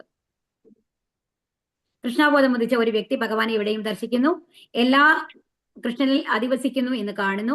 അങ്ങനെയുള്ള ഒരു വ്യക്തി ഭൗതിക പ്രകൃതിയുടെ ആവിഷ്കാരങ്ങളെല്ലാം കൃഷ്ണശക്തിയുടേതാണെന്ന് മനസ്സിലാക്കുന്നു. അതിനാൽ ഓരോന്ന് കാണുമ്പോഴും അയാൾ കൃഷ്ണനെ കുറിച്ച് ബോധവാനാണ്. കൃഷ്ണനെ കൂടാതെ ഒന്നും നിലനിൽക്കാനാവില്ല. കൃഷ്ണനാണ് എല്ലാറ്റിന്റെയും നാഥൻ. ഇതാണ് കൃഷ്ണാബോധത്തിന്റെ മൗലിക സിദ്ധാന്തം. അപ്പൊ എന്താ പറയുന്നത്? ഭഗവാൻ ഇല്ലാണ്ട് ഏതിനും നിലനിൽപ്പില്ല. ഭഗവാന്റെ ശക്തി ഇല്ലാണ്ട് എന്താണ് നമ്മുടെ ഒരു വിരലിൽ പോലും അനക്കാൻ സാധിക്കുന്നില്ല എന്നുള്ളതാണ് യഥാർത്ഥത്തിൽ സത്യം. അത് നമ്മൾക്കറിയാലേ അടുത്ത നിമിഷത്തിൽ എന്താ നമ്മൾക്ക് സംഭവിക്കാൻ പോണെന്ന് നമ്മൾക്ക് വല്ല ഗ്യാരണ്ടി ഉണ്ടോ? ഇല്ല. അപ്പൊ എല്ലാം നമ്മുടെ നിയന്ത്രണത്തിലാണെന്ന് പറയുന്നത് എത്ര ഫോളിഷ്നെസ് ആണെന്ന് ആലോചിച്ച് നോക്കൂ. അങ്ങനെയാണെങ്കിൽ നമ്മുടെ മരണം നമ്മുടെ കൺട്രോളിലായിരിക്കണം, നമ്മുടെ രോഗങ്ങൾ നമ്മുടെ കൺട്രോളിലായിരിക്കണം. ഇതൊന്നും നമ്മുടെ കൺട്രോളിലല്ലല്ലോ. അപ്പൊ അതുകൊണ്ട് തന്നെ എല്ലാം ഭഗവാനാണ് എല്ലാത്തിന്റെയും നാഥൻ എന്നുള്ളതാണ്. പ്രേമാഞ്ജനച്ഛുരിത ഭക്തി വിലോചനേന സദൈവ ഹൃദയേഷു വിലോകയന്തി യം ശ്യാമസുന്ദരമചിന്യ ഗുണസ്വരൂപം ഗോവിന്ദമാദിപുരുഷം തമഹം ഭജാമി. അപ്പൊ ഭഗവാന്റെ പ്രേമാഞ്ജനം എഴുതിയ കണ്ണുകൾക്ക് എപ്പോഴും ദൃശ്യനായിട്ടുള്ള ആദിപുരുഷനായ ഗോവിന്ദനെ ഞാൻ ഭജിക്കുന്നു. ഭക്തഹൃദയത്തിലാണ് ശാശ്വതമായ ശ്യാമസുന്ദര രൂപത്തിൽ ഭഗവാൻ വാഴുന്നത്. അപ്പൊ ഭഗവാൻ ഇവിടെ എന്താ പറയുന്നത്? ഞാൻ വേറെ എവിടെയും അല്ല ഉള്ളത്, ഭക്തന്മാരുടെ ഹൃദയത്തിലാണ്. അപ്പൊ ആ ഭഗവാൻ എങ്ങനെ നമ്മൾക്ക് കാണാൻ സാധിക്കും? ഭഗവാന്റെ ഭക്തി നമ്മുടെ ഹൃദയത്തിലുണ്ടെങ്കിൽ. അതാണ് പ്രേമാഞ്ജന. നമ്മുടെ കണ്ണുകളിൽ പ്രേമം വേണം. ആരോട്? ഭഗവാനോടുള്ള. അങ്ങനെയുള്ള ആളുകൾക്ക് ഭഗവാനെ കാണാനായിട്ട് സാധിക്കും. അവരുടെ ഹൃദയത്തില് ഭഗവാൻ വരും. ചഞ്ചലം ഹീമന കൃഷ്ണ പ്രമാദി ബലഭദ്രടം തസ്യാഹം നിഗ്രഹം മന്യേ വായോരിവ സുദുഷ്കരം. ഇവിടെ ഇപ്പോ അർജുനൻ പറയുകയാണ്, ഭഗവാനെ എന്റെ മനസ്സ് അത്രയും, ഈ പറഞ്ഞതൊക്കെ ഞാൻ കേട്ടു മനസ്സിലായി, പക്ഷെ എന്നെ കൊണ്ട് അത് സാധ്യമാവും തോന്നുന്നില്ല. മനസ്സിനെ നിയന്ത്രിക്കണം എന്നല്ലേ പറയുന്നത്, എല്ലാം ഭഗവാനിൽ സമർപ്പിക്കണം എന്ന്. അപ്പൊ എന്താണ് പറയുന്നത്? ചഞ്ചലം ഹി മനകൃഷ്ണ. ഭഗവാനെ കാറ്റിനെ പോലും പിടിച്ചു നിർത്താം, പക്ഷെ മനസ്സിനെ പിടിച്ചു നിർത്താൻ പറ്റില്ല. കാരണം ഒരു സെക്കൻഡിൽ നമ്മൾ എവിടെ വേണമെങ്കിൽ പോയിട്ട് വരാം അല്ലേ. നമ്മൾ US പോവാം, ഓസ്ട്രേലിയ പോവാം, ഇവിടെ ഇരുന്നു കൊണ്ട് എവിടെ വേണമെങ്കിൽ നമുക്ക് പോയിട്ട് വന്നൂടെ. അപ്പൊ അതുകൊണ്ട് എന്താ പറയുന്നത്? മനസ്സിനെ നിയന്ത്രിക്കാൻ ബുദ്ധിമുട്ടാണ്, അത്ര എളുപ്പമല്ല എന്ന് പറയാണ്. ആരാണ് പറയുന്നത്? അർജുനനാണ്. മനസ്സ് ചഞ്ചലമാണ്, പ്രക്ഷുബ്ധമാണ്, വഴങ്ങാത്തതും ഫലമേറിയതുമാണ്. കാറ്റിനെ പോലും പിടിച്ചു നിർത്താം, അതിനേക്കാളും പ്രയാസമാണ്. ഒരു കുരങ്ങന്റെ മാതിരിയാണ് അല്ലെ നമ്മുടെ മനസ്സ്, എപ്പോഴും ചഞ്ചലമാണ്. അപ്പൊ അതിനെ പിടിച്ചു നിർത്താൻ ബുദ്ധിമുട്ടാണ്. അപ്പൊ എങ്ങനെയുള്ള അർജുനനാണ് പറയുന്നതെന്ന് ആലോചിക്കണം. അർജുനനാണ് പറഞ്ഞത് എന്തെന്ന്? അത്രയും കോൺസെൻട്രേഷൻ ആണ് അർജുനന് അല്ലെ. അതുകൊണ്ടല്ലേ ആ ദ്രോണാചാര്യര് പറയുമ്പോ ആ പക്ഷിയുടെ കണ്ണ് നോക്കിയിട്ട് അതിനെ എറിഞ്ഞു വീഴ്ത്താൻ സാധിച്ചു. അതുപോലെ ദ്രൗപദിയുടെ ഇതില് ആ പരീക്ഷ ജയിക്കാൻ സാധിച്ചു അല്ലെ അർജുനന്. അത് അത്രയും ശ്രദ്ധയുള്ള കോൺസെൻട്രേഷനുള്ള ഒരു അർജുനന് പോലും എന്താ പറയുന്നത്? മനസ്സിനെ നിയന്ത്രിക്കാൻ സാധിക്കില്ല എന്നുള്ളതാണ്. അപ്പൊ നമ്മളുടെ അവസ്ഥ ഒന്ന് ആലോചിച്ച് നോക്കൂ. നമ്മളൊരു ഹരേകൃഷ്ണ പറയുമ്പോഴേക്കും 1008 സ്ഥലത്ത് പോയിട്ട് വരുന്നുണ്ട് അല്ലെ. അപ്പോ അതാണ് പറയുന്നത്. അപ്പൊ ഭഗവാൻ അതിന് മറുപടി കൊടുക്കുകയാണ്. അസംശയം മഹാബാഹോ മനോദുർനിഗ്രഹം ചലം അഭ്യാസേന തു കൗന്ദേയ വൈരാഗ്യേണ ച ഗൃഹ്യതേ. ഭഗവാൻ പറഞ്ഞു അസ്ഥിരമായ മനസ്സിനെ അടക്കുക എന്ന് പറയുന്നത് അത്ര എളുപ്പമല്ല. പക്ഷെ എന്ത് വേണം? നിരന്തര പരിശീലനം, യുക്തമായ പരിശീലനം വേണം. അതുപോലെ തന്നെ ആഗ്രഹം, നിസ്സംഗത, ഏതിനോടും ആഗ്രഹം ഉണ്ടാവാൻ പാടില്ല. ഈ രണ്ട് കാര്യം ഉണ്ടെന്നുണ്ടെങ്കിൽ എന്ത് ചെയ്യാം? നമ്മുടെ മനസ്സിനെ നിയന്ത്രിക്കാം എന്ന് പറയുകയാണ്. പ്രാപ്യ പുണ്യകൃതാം ലോകാസു ഉഷീത്വാ ശാശ്വതീ സമാഹ ശുചീനാം ശ്രീമതാം ഗേഹേ യോഗഭ്രഷ്ടോപി ജായതേ. അപ്പൊ ഇനി പറയാണ്, ഇതിന്റെ ഇടയിലത്തെ കുറച്ച് ശ്ലോകങ്ങൾ നമ്മൾ എടുത്തിട്ടില്ലല്ലോ. അപ്പോ ഭഗവാൻ പറയാണ് അർജുനനോട്, ഇനിയിപ്പോ ഇങ്ങനെ മനസ്സിനെ നിയന്ത്രിക്കാൻ സാധിക്കുന്നില്ല, ഭഗവാനോടുള്ള ഭക്തി നമ്മൾ തുടങ്ങി അല്ലേ, അത് നമ്മൾ ഇടയിൽ വിട്ടുപോയി എന്ന് വിചാരിക്കൂ, ഏതെങ്കിലും ഒരു തരത്തിൽ നമ്മൾ അധപ്പതിച്ചു എന്ന് വിചാരിക്കുക. അങ്ങനെയാണെന്നുണ്ടെങ്കിലും വിഷമിക്കേണ്ട കാര്യമില്ല. കാരണം ഭഗവാന് വേണ്ടി ചെയ്യുന്ന ഏത് ചെറിയ പ്രയത്നം പോലും നമ്മുടെ ക്രെഡിറ്റിലാണ്, അതൊരിക്കലും ഡെബിറ്റ് ആവില്ല എന്നുള്ളതാണ്.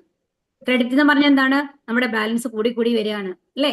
അത് എപ്പോഴും ഉണ്ടാവും. നമ്മൾ ഈ ജന്മം കഴിഞ്ഞ് നമ്മുടെ ആത്മാവ് വേറൊരു ശരീരത്തിൽ പോയി കഴിഞ്ഞാലും ഇത് അതേപോലെ തന്നെ ഉണ്ടാവും. എത്ര ഭഗവാന് വേണ്ടി നമ്മൾ പ്രയത്നങ്ങൾ ചെയ്തിട്ടുണ്ടോ അതെല്ലാം നമ്മുടെ ബാലൻസിൽ ഉണ്ടാവും. അവിടെ നിന്നാണ് അടുത്ത പ്രയത്നം നമ്മൾ തുടങ്ങണ്ടോ എന്നുള്ളതാണ്. ഒരിക്കലും നശിക്കുന്നില്ല. എന്നാൽ ഭൗതികമായിട്ടുള്ള നമ്മുടെ IAS ആയാലും ശരി, MBBS ഡിഗ്രി ആണെങ്കിലും ശരി, ആ അറിവുകളൊന്നും ഈ ശരീരം പോകുന്നതോടുകൂടി നശിക്കും. അതെല്ലാം അടുത്ത ജന്മത്തിൽ നമുക്ക് ഓർക്കാനായിട്ട് സാധിക്കില്ല. വീണ്ടും നമ്മൾ ഈ സീറോയിൽ നിന്ന് തുടങ്ങണം. അതാണ് ഇവിടെ പറയുന്നത്. അപ്പൊ അങ്ങനത്തെ ആൾക്കാരാണെന്നുണ്ടെങ്കിലും എന്താ പറയുന്നത്? അങ്ങനെ നമ്മൾക്ക് ഒരു പരാജയം സംഭവിച്ചു, വീണ്ടും നമ്മൾ ഭൗതിക കാര്യങ്ങളെ മുഴുകി ഭഗവാനെ മറന്ന് ജീവിച്ചു കഴിഞ്ഞാലും എന്താണ് പറയുന്നത്? പുണ്യം ചെയ്തവർക്കായിട്ടുള്ള ഉപരിലോകത്തില് നമ്മൾക്ക് ഒരുപാട് ഇത് കിട്ടും, അനുഗ്രഹം കിട്ടിക്കൊണ്ട് നമ്മൾക്ക് കുറച്ചും കൂടി സുഖമായിട്ട് കുറെ കാലം 10,000 വർഷമൊക്കെ ചന്ദ്രലോകത്തോ ബ്രഹ്മലോകത്തോ ഒക്കെ പോയി താമസിച്ച് സുഖിച്ച് ജീവിച്ചു കഴിഞ്ഞിട്ട് തിരിച്ചു വരാനുള്ള ഒരു അനുഗ്രഹം തരും എന്നാണ് പറയുന്നത്. അങ്ങനെ തിരിച്ചു വന്നു കഴിഞ്ഞാൽ എന്താണ്? ഭഗവാനെ ചിന്തിച്ച് ജീവിക്കുന്ന മാരിയുള്ള ഒരു നല്ല കുടുംബത്തില്, പുണ്യാത്മാക്കളുടെ കുടുംബത്തിലോ ധനികരുടെ കുടുംബത്തിലോ നമുക്ക് ജന്മം ലഭിക്കും എന്നാണ് പറയുന്നത്. അപ്പൊ അതുകൊണ്ട് ഭഗവാന് വേണ്ടി ചെയ്യുന്ന ഓരോ ചെറിയ പ്രവൃത്തിയും നമ്മൾക്ക് നല്ലതിനാണ് എന്നുള്ളത് മനസ്സിലാക്കണം. യോഗീനാമപി സർവേഷാം മർഗതേനാന്തനാത്മന ശ്രദ്ധാവാൻ ഭജതേ യോമാം സമേയുക്തതമോ മദഃ. പൂർണ്ണ വിശ്വാസത്തോടെ എപ്പോഴും എന്നിൽ തന്നെ നിലകൊള്ളുകയും എന്നെ തന്നെ ധ്യാനിച്ചുകൊണ്ട് പ്രേമപൂർവ്വം എന്റെ ദിവ്യ സേവനത്തിൽ ഏർപ്പെട്ടുകൊണ്ടിരിക്കുന്നവനും ചെയ്യുന്നവനാണ് എല്ലാ യോഗികളിലും വെച്ച് അത്യുത്തമ യോഗി എന്ന് എന്നോട് ദൃഢതമമായി യോഗത്തിൽ ബന്ധപ്പെട്ടിരിക്കുന്നവനും. ഇതാണ് എന്റെ അഭിപ്രായം. അപ്പൊ ഭഗവാൻ എന്താ പറയണേ? അപ്പൊ അതിനെന്ത് വേണം? എപ്പോഴും ഭഗവാനെ ധ്യാനിക്കുക, ഭഗവാനോട് പ്രേമപൂർവ്വം ഭഗവാന്റെ സേവനത്തിൽ ഏർപ്പെടുക. അങ്ങനത്തെ ചെയ്താൽ മതി. അല്ലാതെ ഈ നിയമം ഒക്കെ പാലിച്ചുകൊണ്ട് അഷ്ടാംഗയോഗം ചെയ്യേണ്ട ആവശ്യമില്ല. ഭക്തിയോഗമാണ് ഏറ്റവും ഉത്തമം, അതാണ് ഏറ്റവും ചെയ്യാൻ എളുപ്പവും അല്ലേ? അപ്പോ ഭക്തിയോഗം ചെയ്യുന്ന ആൾക്കാർക്ക് ഈ ജന്മത്തിൽ തന്നെ ഭഗവാന്റെ അടുത്തെത്താം. എങ്ങനെ? ഭഗവാനെ ധ്യാനിച്ചുകൊണ്ട് പ്രേമപൂർവ്വം ഭക്തിയുത സേവനങ്ങൾ ചെയ്തുകൊണ്ട് എന്നുള്ളതാണ് പറയുന്നത്. എന്നാണ് ഭക്തിയോഗം. അപ്പൊ സത്യയുഗത്തിൽ ധ്യാനമായിരുന്നു, ത്രേതായുഗത്തിൽ യജ്ഞമായിരുന്നു, നമ്മൾ പറഞ്ഞതാണ് അല്ലേ? ദ്വാപരയുഗത്തില് വിഗ്രഹാരാധനയാണ്, കലിയുഗത്തിലാണ് ഹരിനാമ സങ്കീർത്തനം. അപ്പൊ ഈ കലിനാമ സങ്കീർത്തനത്തിന്റെ കുറച്ച് കാര്യങ്ങളാണ് നമ്മളിവിടെ പറയാൻ പോകുന്നത് കേട്ടോ. അപ്പൊ ഹരിനാമ സങ്കീർത്തനം എന്തുകൊണ്ടാണ് ഹരികൃഷ്ണ മന്ത്രം ജപിക്കാൻ പറയുന്നത്? അപ്പൊ ചൈതന്യ മഹാപ്രഭു ആണ് തന്നത്, നമ്മൾ ഓൾറെഡി പറഞ്ഞു കഴിഞ്ഞു. അപ്പൊ ഇത് ഹരിനാമ സങ്കീർത്തനാണ് ഏറ്റവും മുഖ്യം എന്നുള്ളത് കുറെ റെഫറൻസ് നമ്മൾ പറയുന്നുണ്ട്. നമ്മൾ വെറുതെ പറയുന്നതല്ല നമ്മൾ ഈ ക്ലാസ്സിൽ. അത് എവിടെയൊക്കെയാണ് ഇത് പറഞ്ഞിട്ടുള്ളത് എന്നുള്ളതാണ്. ഹരേർ നാമ ഹരേർ നാമ ഹരേർ നാമ ഇവ കേവലം കലോ നാസ്തേവഗതിരന്യത. അപ്പൊ ഇത് പറഞ്ഞത് കലി സന്ധാരണ ഉപനിഷത്ത് എന്ന് പറഞ്ഞിട്ടുള്ള ഉപനിഷത്തിൽ പറഞ്ഞിട്ടുള്ളതാണ്. ഹരിനാമം അല്ലാണ്ട് ഈ കലിയുഗത്തില് ഭഗവാനെ പ്രാപിക്കാനായിട്ട് വേറെ ഗതിയില്ല എന്നുള്ളത് പറഞ്ഞിരിക്കുന്നതാണ് കേട്ടോ. കണ്ടോ? അതായത് ഇതിന്റെ ഏറ്റവും എളുപ്പമുള്ള മാർഗ്ഗമാണ്. കാരണം നമ്മൾ അഷ്ടാംഗ യോഗയിൽ പോകുമ്പോൾ എങ്ങനെയാണ്? സ്റ്റെപ്പ് കയറി പോണ മാതിരിയാണ്. മറ്റേതോ ഈ ജന്മത്തിൽ തന്നെ നമ്മൾക്ക് സാധിക്കും. അതായത് ഒരു ലിഫ്റ്റില് നമ്മൾ കയറി പോകുന്ന മാതിരിയാണ് ഈ ഭക്തിയോഗം, ഹരിനാമ സങ്കീർത്തനം എന്നാണ് പറയുന്നത്. ഇത് കണ്ടു, ഇവർ എത്ര ഹാപ്പിയാണ് നോക്കൂ. ഹരിനാമ സങ്കീർത്തനം ചെയ്യുന്ന ആൾക്കാര് ശാസ്ത്രീയമായ അടിസ്ഥാനങ്ങളാണ്. ഇപ്പൊ നമ്മൾ കലി സന്ധാരണ ഉപനിഷത്ത് പറഞ്ഞു അല്ലെ? അപ്പൊ കലിയുഗത്തിൽ 500 വർഷങ്ങൾക്ക് മുമ്പ് ഹരിനാമ സങ്കീർത്തനം പ്രചരിപ്പിച്ചത് ആരാണ്? നമ്മുടെ ചൈതന്യ മഹാപ്രഭു ആണ്. അപ്പൊ ഇനി കലിയുഗത്തിന്റെ കാലഘട്ടത്തിൽ ആളുകൾ ദൈവത്തിന്റെ പരമോന്നത വ്യക്തിത്വത്തിന്റെ വിശുദ്ധ നാമങ്ങൾ ചൊല്ലണം. ഇത് നാരായണീയ സംഹിതയിൽ പറഞ്ഞിട്ടുള്ളതാണ്. കലിയുഗത്തിൽ എന്ത് ചെയ്യണം? ഭഗവാന്റെ വിശുദ്ധ നാമങ്ങളാണ് ചൊല്ലേണ്ടത് എന്നാണ് പറഞ്ഞിട്ടുള്ളത്. ഇനി ഇവിടെ എന്താ പറയുന്നത്?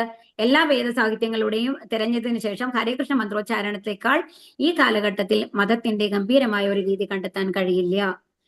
ഇതാണ് കലിസന്ധാനം, ഇതാണ് ഹരിനാമയുടെ ഇതാണ്. അപ്പോ ഈ ഹരേകൃഷ്ണ മന്ത്രമല്ലാതെ വേറൊരു വഴിയില്ല ഭഗവാന്റെ അടുത്തെത്താൻ എന്നുള്ളതാണ് ഇവിടെ പറഞ്ഞതിനേക്കാൾ നല്ല ഒരു രീതിയില്ല.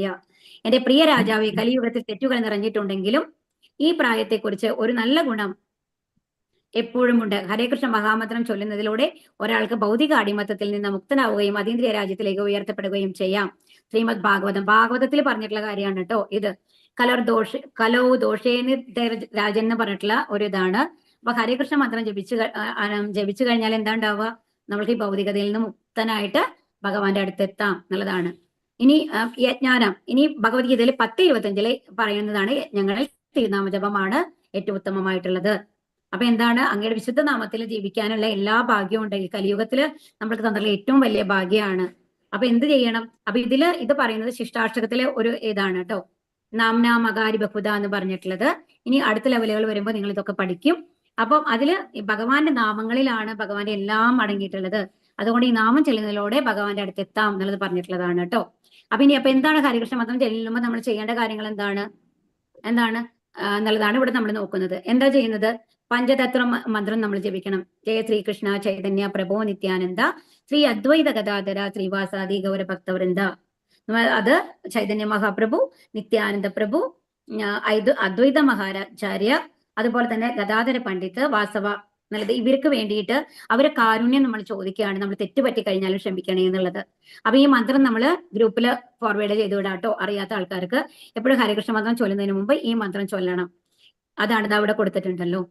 ഇനി മന്ത്രം ശ്രവിക്കുക. അപ്പൊ നമ്മൾ ചൊല്ലുന്നത് മാതിരി തന്നെ നമ്മൾ കേൾക്കും വേണം. അതാണ് ഹരേ കൃഷ്ണ കൃഷ്ണ കൃഷ്ണ ഹരേ ഹരേ, ഹരേ രാമ രാമ രാമ ഹരേ ഹരേ. ഓരോ മന്ത്രം ചൊല്ലുമ്പോഴും നമ്മൾ കേൾക്കുമ്പോഴാണ് അതിന്റെ എഫക്ട് എന്ന് പറയുന്നത്. അത് നമ്മൾ കേൾക്കണം. അത് ശരിക്കും പറഞ്ഞാൽ നമ്മുടെ കാതിൽ കൂടി കേട്ട് നമ്മുടെ മനസ്സിന്റെ അശുദ്ധിയെ നിൽക്കുന്നു എന്നുള്ളതാണ്. ഒരു ഹോമകുണ്ടത്തിൽ നമ്മൾ ഹോമദ്രവ്യങ്ങൾ ഇടുംല്ലേ, ആ അഗ്നിയാണ് എല്ലാം ദഹിപ്പിക്കുന്നത്. അതുപോലെയുള്ള ഒരു അഗ്നിയാണ് നമ്മുടെ ഹരേ കൃഷ്ണ മന്ത്രം എന്ന് പറയുന്നത്. എല്ലാ അജ്ഞാനങ്ങളെയും നശിപ്പിക്കും അത്. അപ്പൊ അതുകൊണ്ടാണ് നമ്മൾ കേൾക്കണം എന്ന് പറയുന്നത്. ഇനി ഓരോ പേരും വ്യക്തമായി ഹരേ കൃഷ്ണ രാമ എന്ന് ഉച്ചരിക്കുക. ആദരവോടെ ഭക്തിയോടെ മന്ത്രിക്കുക. ഭഗവാന്റെ നാമമാണ് നമ്മൾ ജപിക്കുന്നത് അല്ലെ. അതുകൊണ്ട് ആദരവോടുകൂടി ഭക്തിയോടുകൂടി ജപിക്കണം. അതുപോലെ ഏത് സ്ഥലത്തും ജപിക്കാം. പിന്നെ ഈ ഹരേകൃഷ്ണ മന്ത്രത്തിന് ഒരു റൂൾസ് റെഗുലേഷൻ ഇല്ല. നമ്മൾ എഴുന്നേറ്റ് ഇരുന്ന ഉടനെ ജപിക്കാം. ഇവ റെസ്റ്റ് റൂമിൽ ഇരുന്ന് പോലും നമുക്ക് ജപിക്കാം എന്നുള്ളതാണ്. കാരണം നമ്മൾ ഭഗവാന്റെ സ്മരണയാണത്. ഭഗവാന്റെ സ്മരണ എപ്പോ വേണമെങ്കിലും നമുക്ക് ചെയ്യാം. അപ്പൊ ഈ മന്ത്രത്തിന് ചൈതന്യ മഹാപ്രഭു നമ്മൾക്ക് അനുഗ്രഹിച്ചു തന്നിട്ടുള്ളതാണ്. അതിന് റൂൾസ് റെഗുലേഷൻസ് ഒന്നുമില്ല. ഇനി എപ്പോ വേണമെങ്കിലും ജപിക്കാം. ബ്രഹ്മമുഹൂർത്തത്തിലാണ് നല്ലതെന്ന് നമ്മൾ പറഞ്ഞല്ലോ, സത്വഗുണമുള്ളത്. കുളിക്കുന്നതിന് മുമ്പോ ശേഷമോ നിങ്ങൾക്ക് ജപം ചെയ്യാം. എണ്ണം വെച്ച് മഹാമന്ത്രം ചൊല്ലുന്നത് ശുപാർശ ചെയ്യുന്നു. അപ്പൊ ഇത് നമ്മൾ ചെയ്യേണ്ടത് ശരിക്കും പറഞ്ഞാൽ 108 തവണയാണ് ഇതിന്റെ ആ കണക്ക് എന്ന് പറയുന്നത്. അതുകൊണ്ടാണ് ജപമാല ഉപയോഗിക്കാൻ പറയുന്നത്. അപ്പൊ ജപമാല ഇല്ലാത്ത ആൾക്കാർക്ക് അത് ഓർഡർ ചെയ്യാം കേട്ടോ. വളരെ ചെറിയ പ്രൈസിൽ നമ്മൾക്ക് കിട്ടും. ഒരു 50 രൂപ 60 രൂപയ്ക്കാണ് അതിന് വരുള്ളൂ. നിങ്ങൾക്ക് ഈ ആമസോൺ മാർക്കറ്റ് അതിൽ കിട്ടും. അല്ലാന്നുണ്ടെങ്കിൽ നിങ്ങൾക്ക് ആർക്കെങ്കിലും ജപമാല വേണമെന്നുണ്ടെങ്കിൽ അതിന്റെ അഡ്രസ്സ് വേണമെന്നുണ്ടെങ്കിൽ നമ്മൾ ഇതിൽ ഗുരുവായൂർ ജയപതാക സ്റ്റോറിലൊക്കെ കിട്ടും. നമ്മൾ ഗ്രൂപ്പിൽ ഷെയർ ചെയ്യാം. അപ്പൊ ഹരേ കൃഷ്ണ മന്ത്രം എന്ത് ചെയ്യണം? 108 തവണയെങ്കിലും നമ്മൾ ജപിക്കണം. ഹരേ കൃഷ്ണ കൃഷ്ണ കൃഷ്ണ ഹരേ ഹരേ, ഹരേ രാമ രാമ രാമ ഹരേ ഹരേ. പക്ഷെ എന്താണെന്നുണ്ടെങ്കിൽ മഹാമന്ത്രം ജപിക്കുമ്പോൾ അതിന്റെ പകുതിയായിട്ട് നമ്മൾ ചൊല്ലാൻ പാടില്ല. പൂർണ്ണമായിട്ടും അത് ചൊല്ലണം. പിന്നെന്താണ്? കൃഷ്ണമുത്ത് എന്ന് മറ്റൊരു മേലൊരു മുത്തുണ്ടാവും. ആ മുത്തിന്റെ ഞാൻ ഇത് ക്ലാസ്സിൽ വ്യക്തമായിട്ട് കാണിച്ചു തരാം. അപ്പൊ നമുക്ക് സമയം കഴിയാറായി. അതുകൊണ്ട് ആ മേലെയുള്ള മുത്ത് എന്ന് പറയുന്നതാണ് ഗുരുമുത്ത് എന്ന് പറയുന്നത്. ആ മുത്തിൽ ഒരിക്കലും മന്ത്രം ചൊല്ലരുത്. ഈ ജയ ശ്രീകൃഷ്ണ ചൈതന്യ നമ്മൾ ചൊല്ലില്ലേ, അത് മാത്രമാണ് ചൊല്ലേണ്ടത്. അത് കഴിഞ്ഞിട്ട് താഴെ ഓരോ ഇതായിട്ട് ഇറക്കി കൊണ്ടുവരണം ഹരേ കൃഷ്ണ എന്നുള്ളത്. അത് കഴിഞ്ഞ് അവസാനിച്ചു കഴിഞ്ഞാൽ വീണ്ടും നമ്മൾ ജയ ശ്രീകൃഷ്ണ ചൊല്ലണം ആ ഗുരുമുത്തില്. അത് കഴിഞ്ഞ് ക്രോസ് ചെയ്ത് പോകരുത്. എവിടെയാണോ അവസാനിച്ചത് ആ മുത്തിലാണ് നമ്മൾ രണ്ടാമത് തുടങ്ങേണ്ടത് കേട്ടോ. ഈ ജപം എന്നുള്ളതാണ് പ്രത്യേകത. അതുപോലെ ഈ ജപം ചെയ്യുമ്പോൾ അതിൽ മാത്രം കോൺസെൻട്രേറ്റ് ചെയ്യുക. വേറെ ഏത് കാര്യങ്ങളും നമ്മൾ ചെയ്യാണ്ടിരിക്കുക. TV, മൊബൈല്, പത്രങ്ങൾ വായിക്കുക എന്നുള്ളതൊക്കെ. ഈ നാമജപത്തിന്റെ ഗുണങ്ങൾ ഇവിടെ പറയുന്നത് എന്താണെന്നുണ്ടെങ്കിൽ എല്ലാവരും ഒരുമിച്ചിരുന്ന് നാമം ചെല്ലുകയാണെന്നുണ്ടെങ്കിൽ എല്ലാവരും ഒരു കൂട്ടായ്മയാണ് അല്ലേ. എല്ലാവരോടും ഒരു അറ്റാച്ച്മെന്റ് നമുക്ക് തോന്നും. എല്ലാവരും ഒരുമിച്ച് സ്പെൻഡ് ചെയ്യുന്ന സമയമാണ്. എല്ലാം ഭഗവാനെ ഒരുമിച്ച് സ്മരിക്കുകയാണ്. ആ ഒരു സന്തോഷം നമ്മൾക്ക് ഉണ്ടാവും എന്നുള്ളതാണ്. യഥാർത്ഥ സന്തോഷം, മനസ്സമാധാനം ഉണ്ടാവും. അതുപോലെ ഭഗവാനെ കുറിച്ചുള്ള അറിവ് ലഭിക്കും. പിന്നെന്താണ്? ഉത്കണ്ഠ ഉണ്ടാവില്ല, ഭയം ഉണ്ടാവില്ല. ഇതൊക്കെയാണ് ഹരേകൃഷ്ണ മന്ത്രത്തിന്റെ ഉത്കണ്ഠ ഉണ്ടാവില്ല, ഭയം ഉണ്ടാവില്ല. ഇതൊക്കെയാണ്. അപ്പൊ എല്ലാവരും ഹരേകൃഷ്ണ മന്ത്രം ജപിക്കാൻ തുടങ്ങണം. ഹരേ കൃഷ്ണ കൃഷ്ണ കൃഷ്ണ ഹരേ ഹരേ, ഹരേ രാമ രാമ രാമ ഹരേ ഹരേ. ഹരേ കൃഷ്ണ. ഹരേ കൃഷ്ണ. ഹരേ കൃഷ്ണ മാതാജി. നാളത്തെ ക്ലാസ് കാണാം കേട്ടോ. ഹരേ കൃഷ്ണ. ഹരേ കൃഷ്ണ. ഹരേ കൃഷ്ണ. ഹരേ കൃഷ്ണ.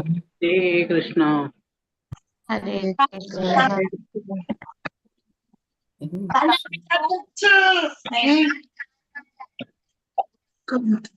ഹരേ കൃഷ്ണ മാതാജി. ഹരേ കൃഷ്ണ. മണിഭൂഷണ മാതാജി ജോയിൻ ചെയ്തിട്ടുണ്ടോ? പിന്നെ വിളിച്ചില്ല. നിങ്ങൾ എന്നെ കേൾക്കാൻ മതിക്കില്ല, പിന്നെ എന്തിരിക്കാൻ. കണക്ക് കാണിക്കുന്നതാണ്. ക്ലാസ് തുടങ്ങി ഹരേ കൃഷ്ണ മാതാജി. ചോദിക്കാൻ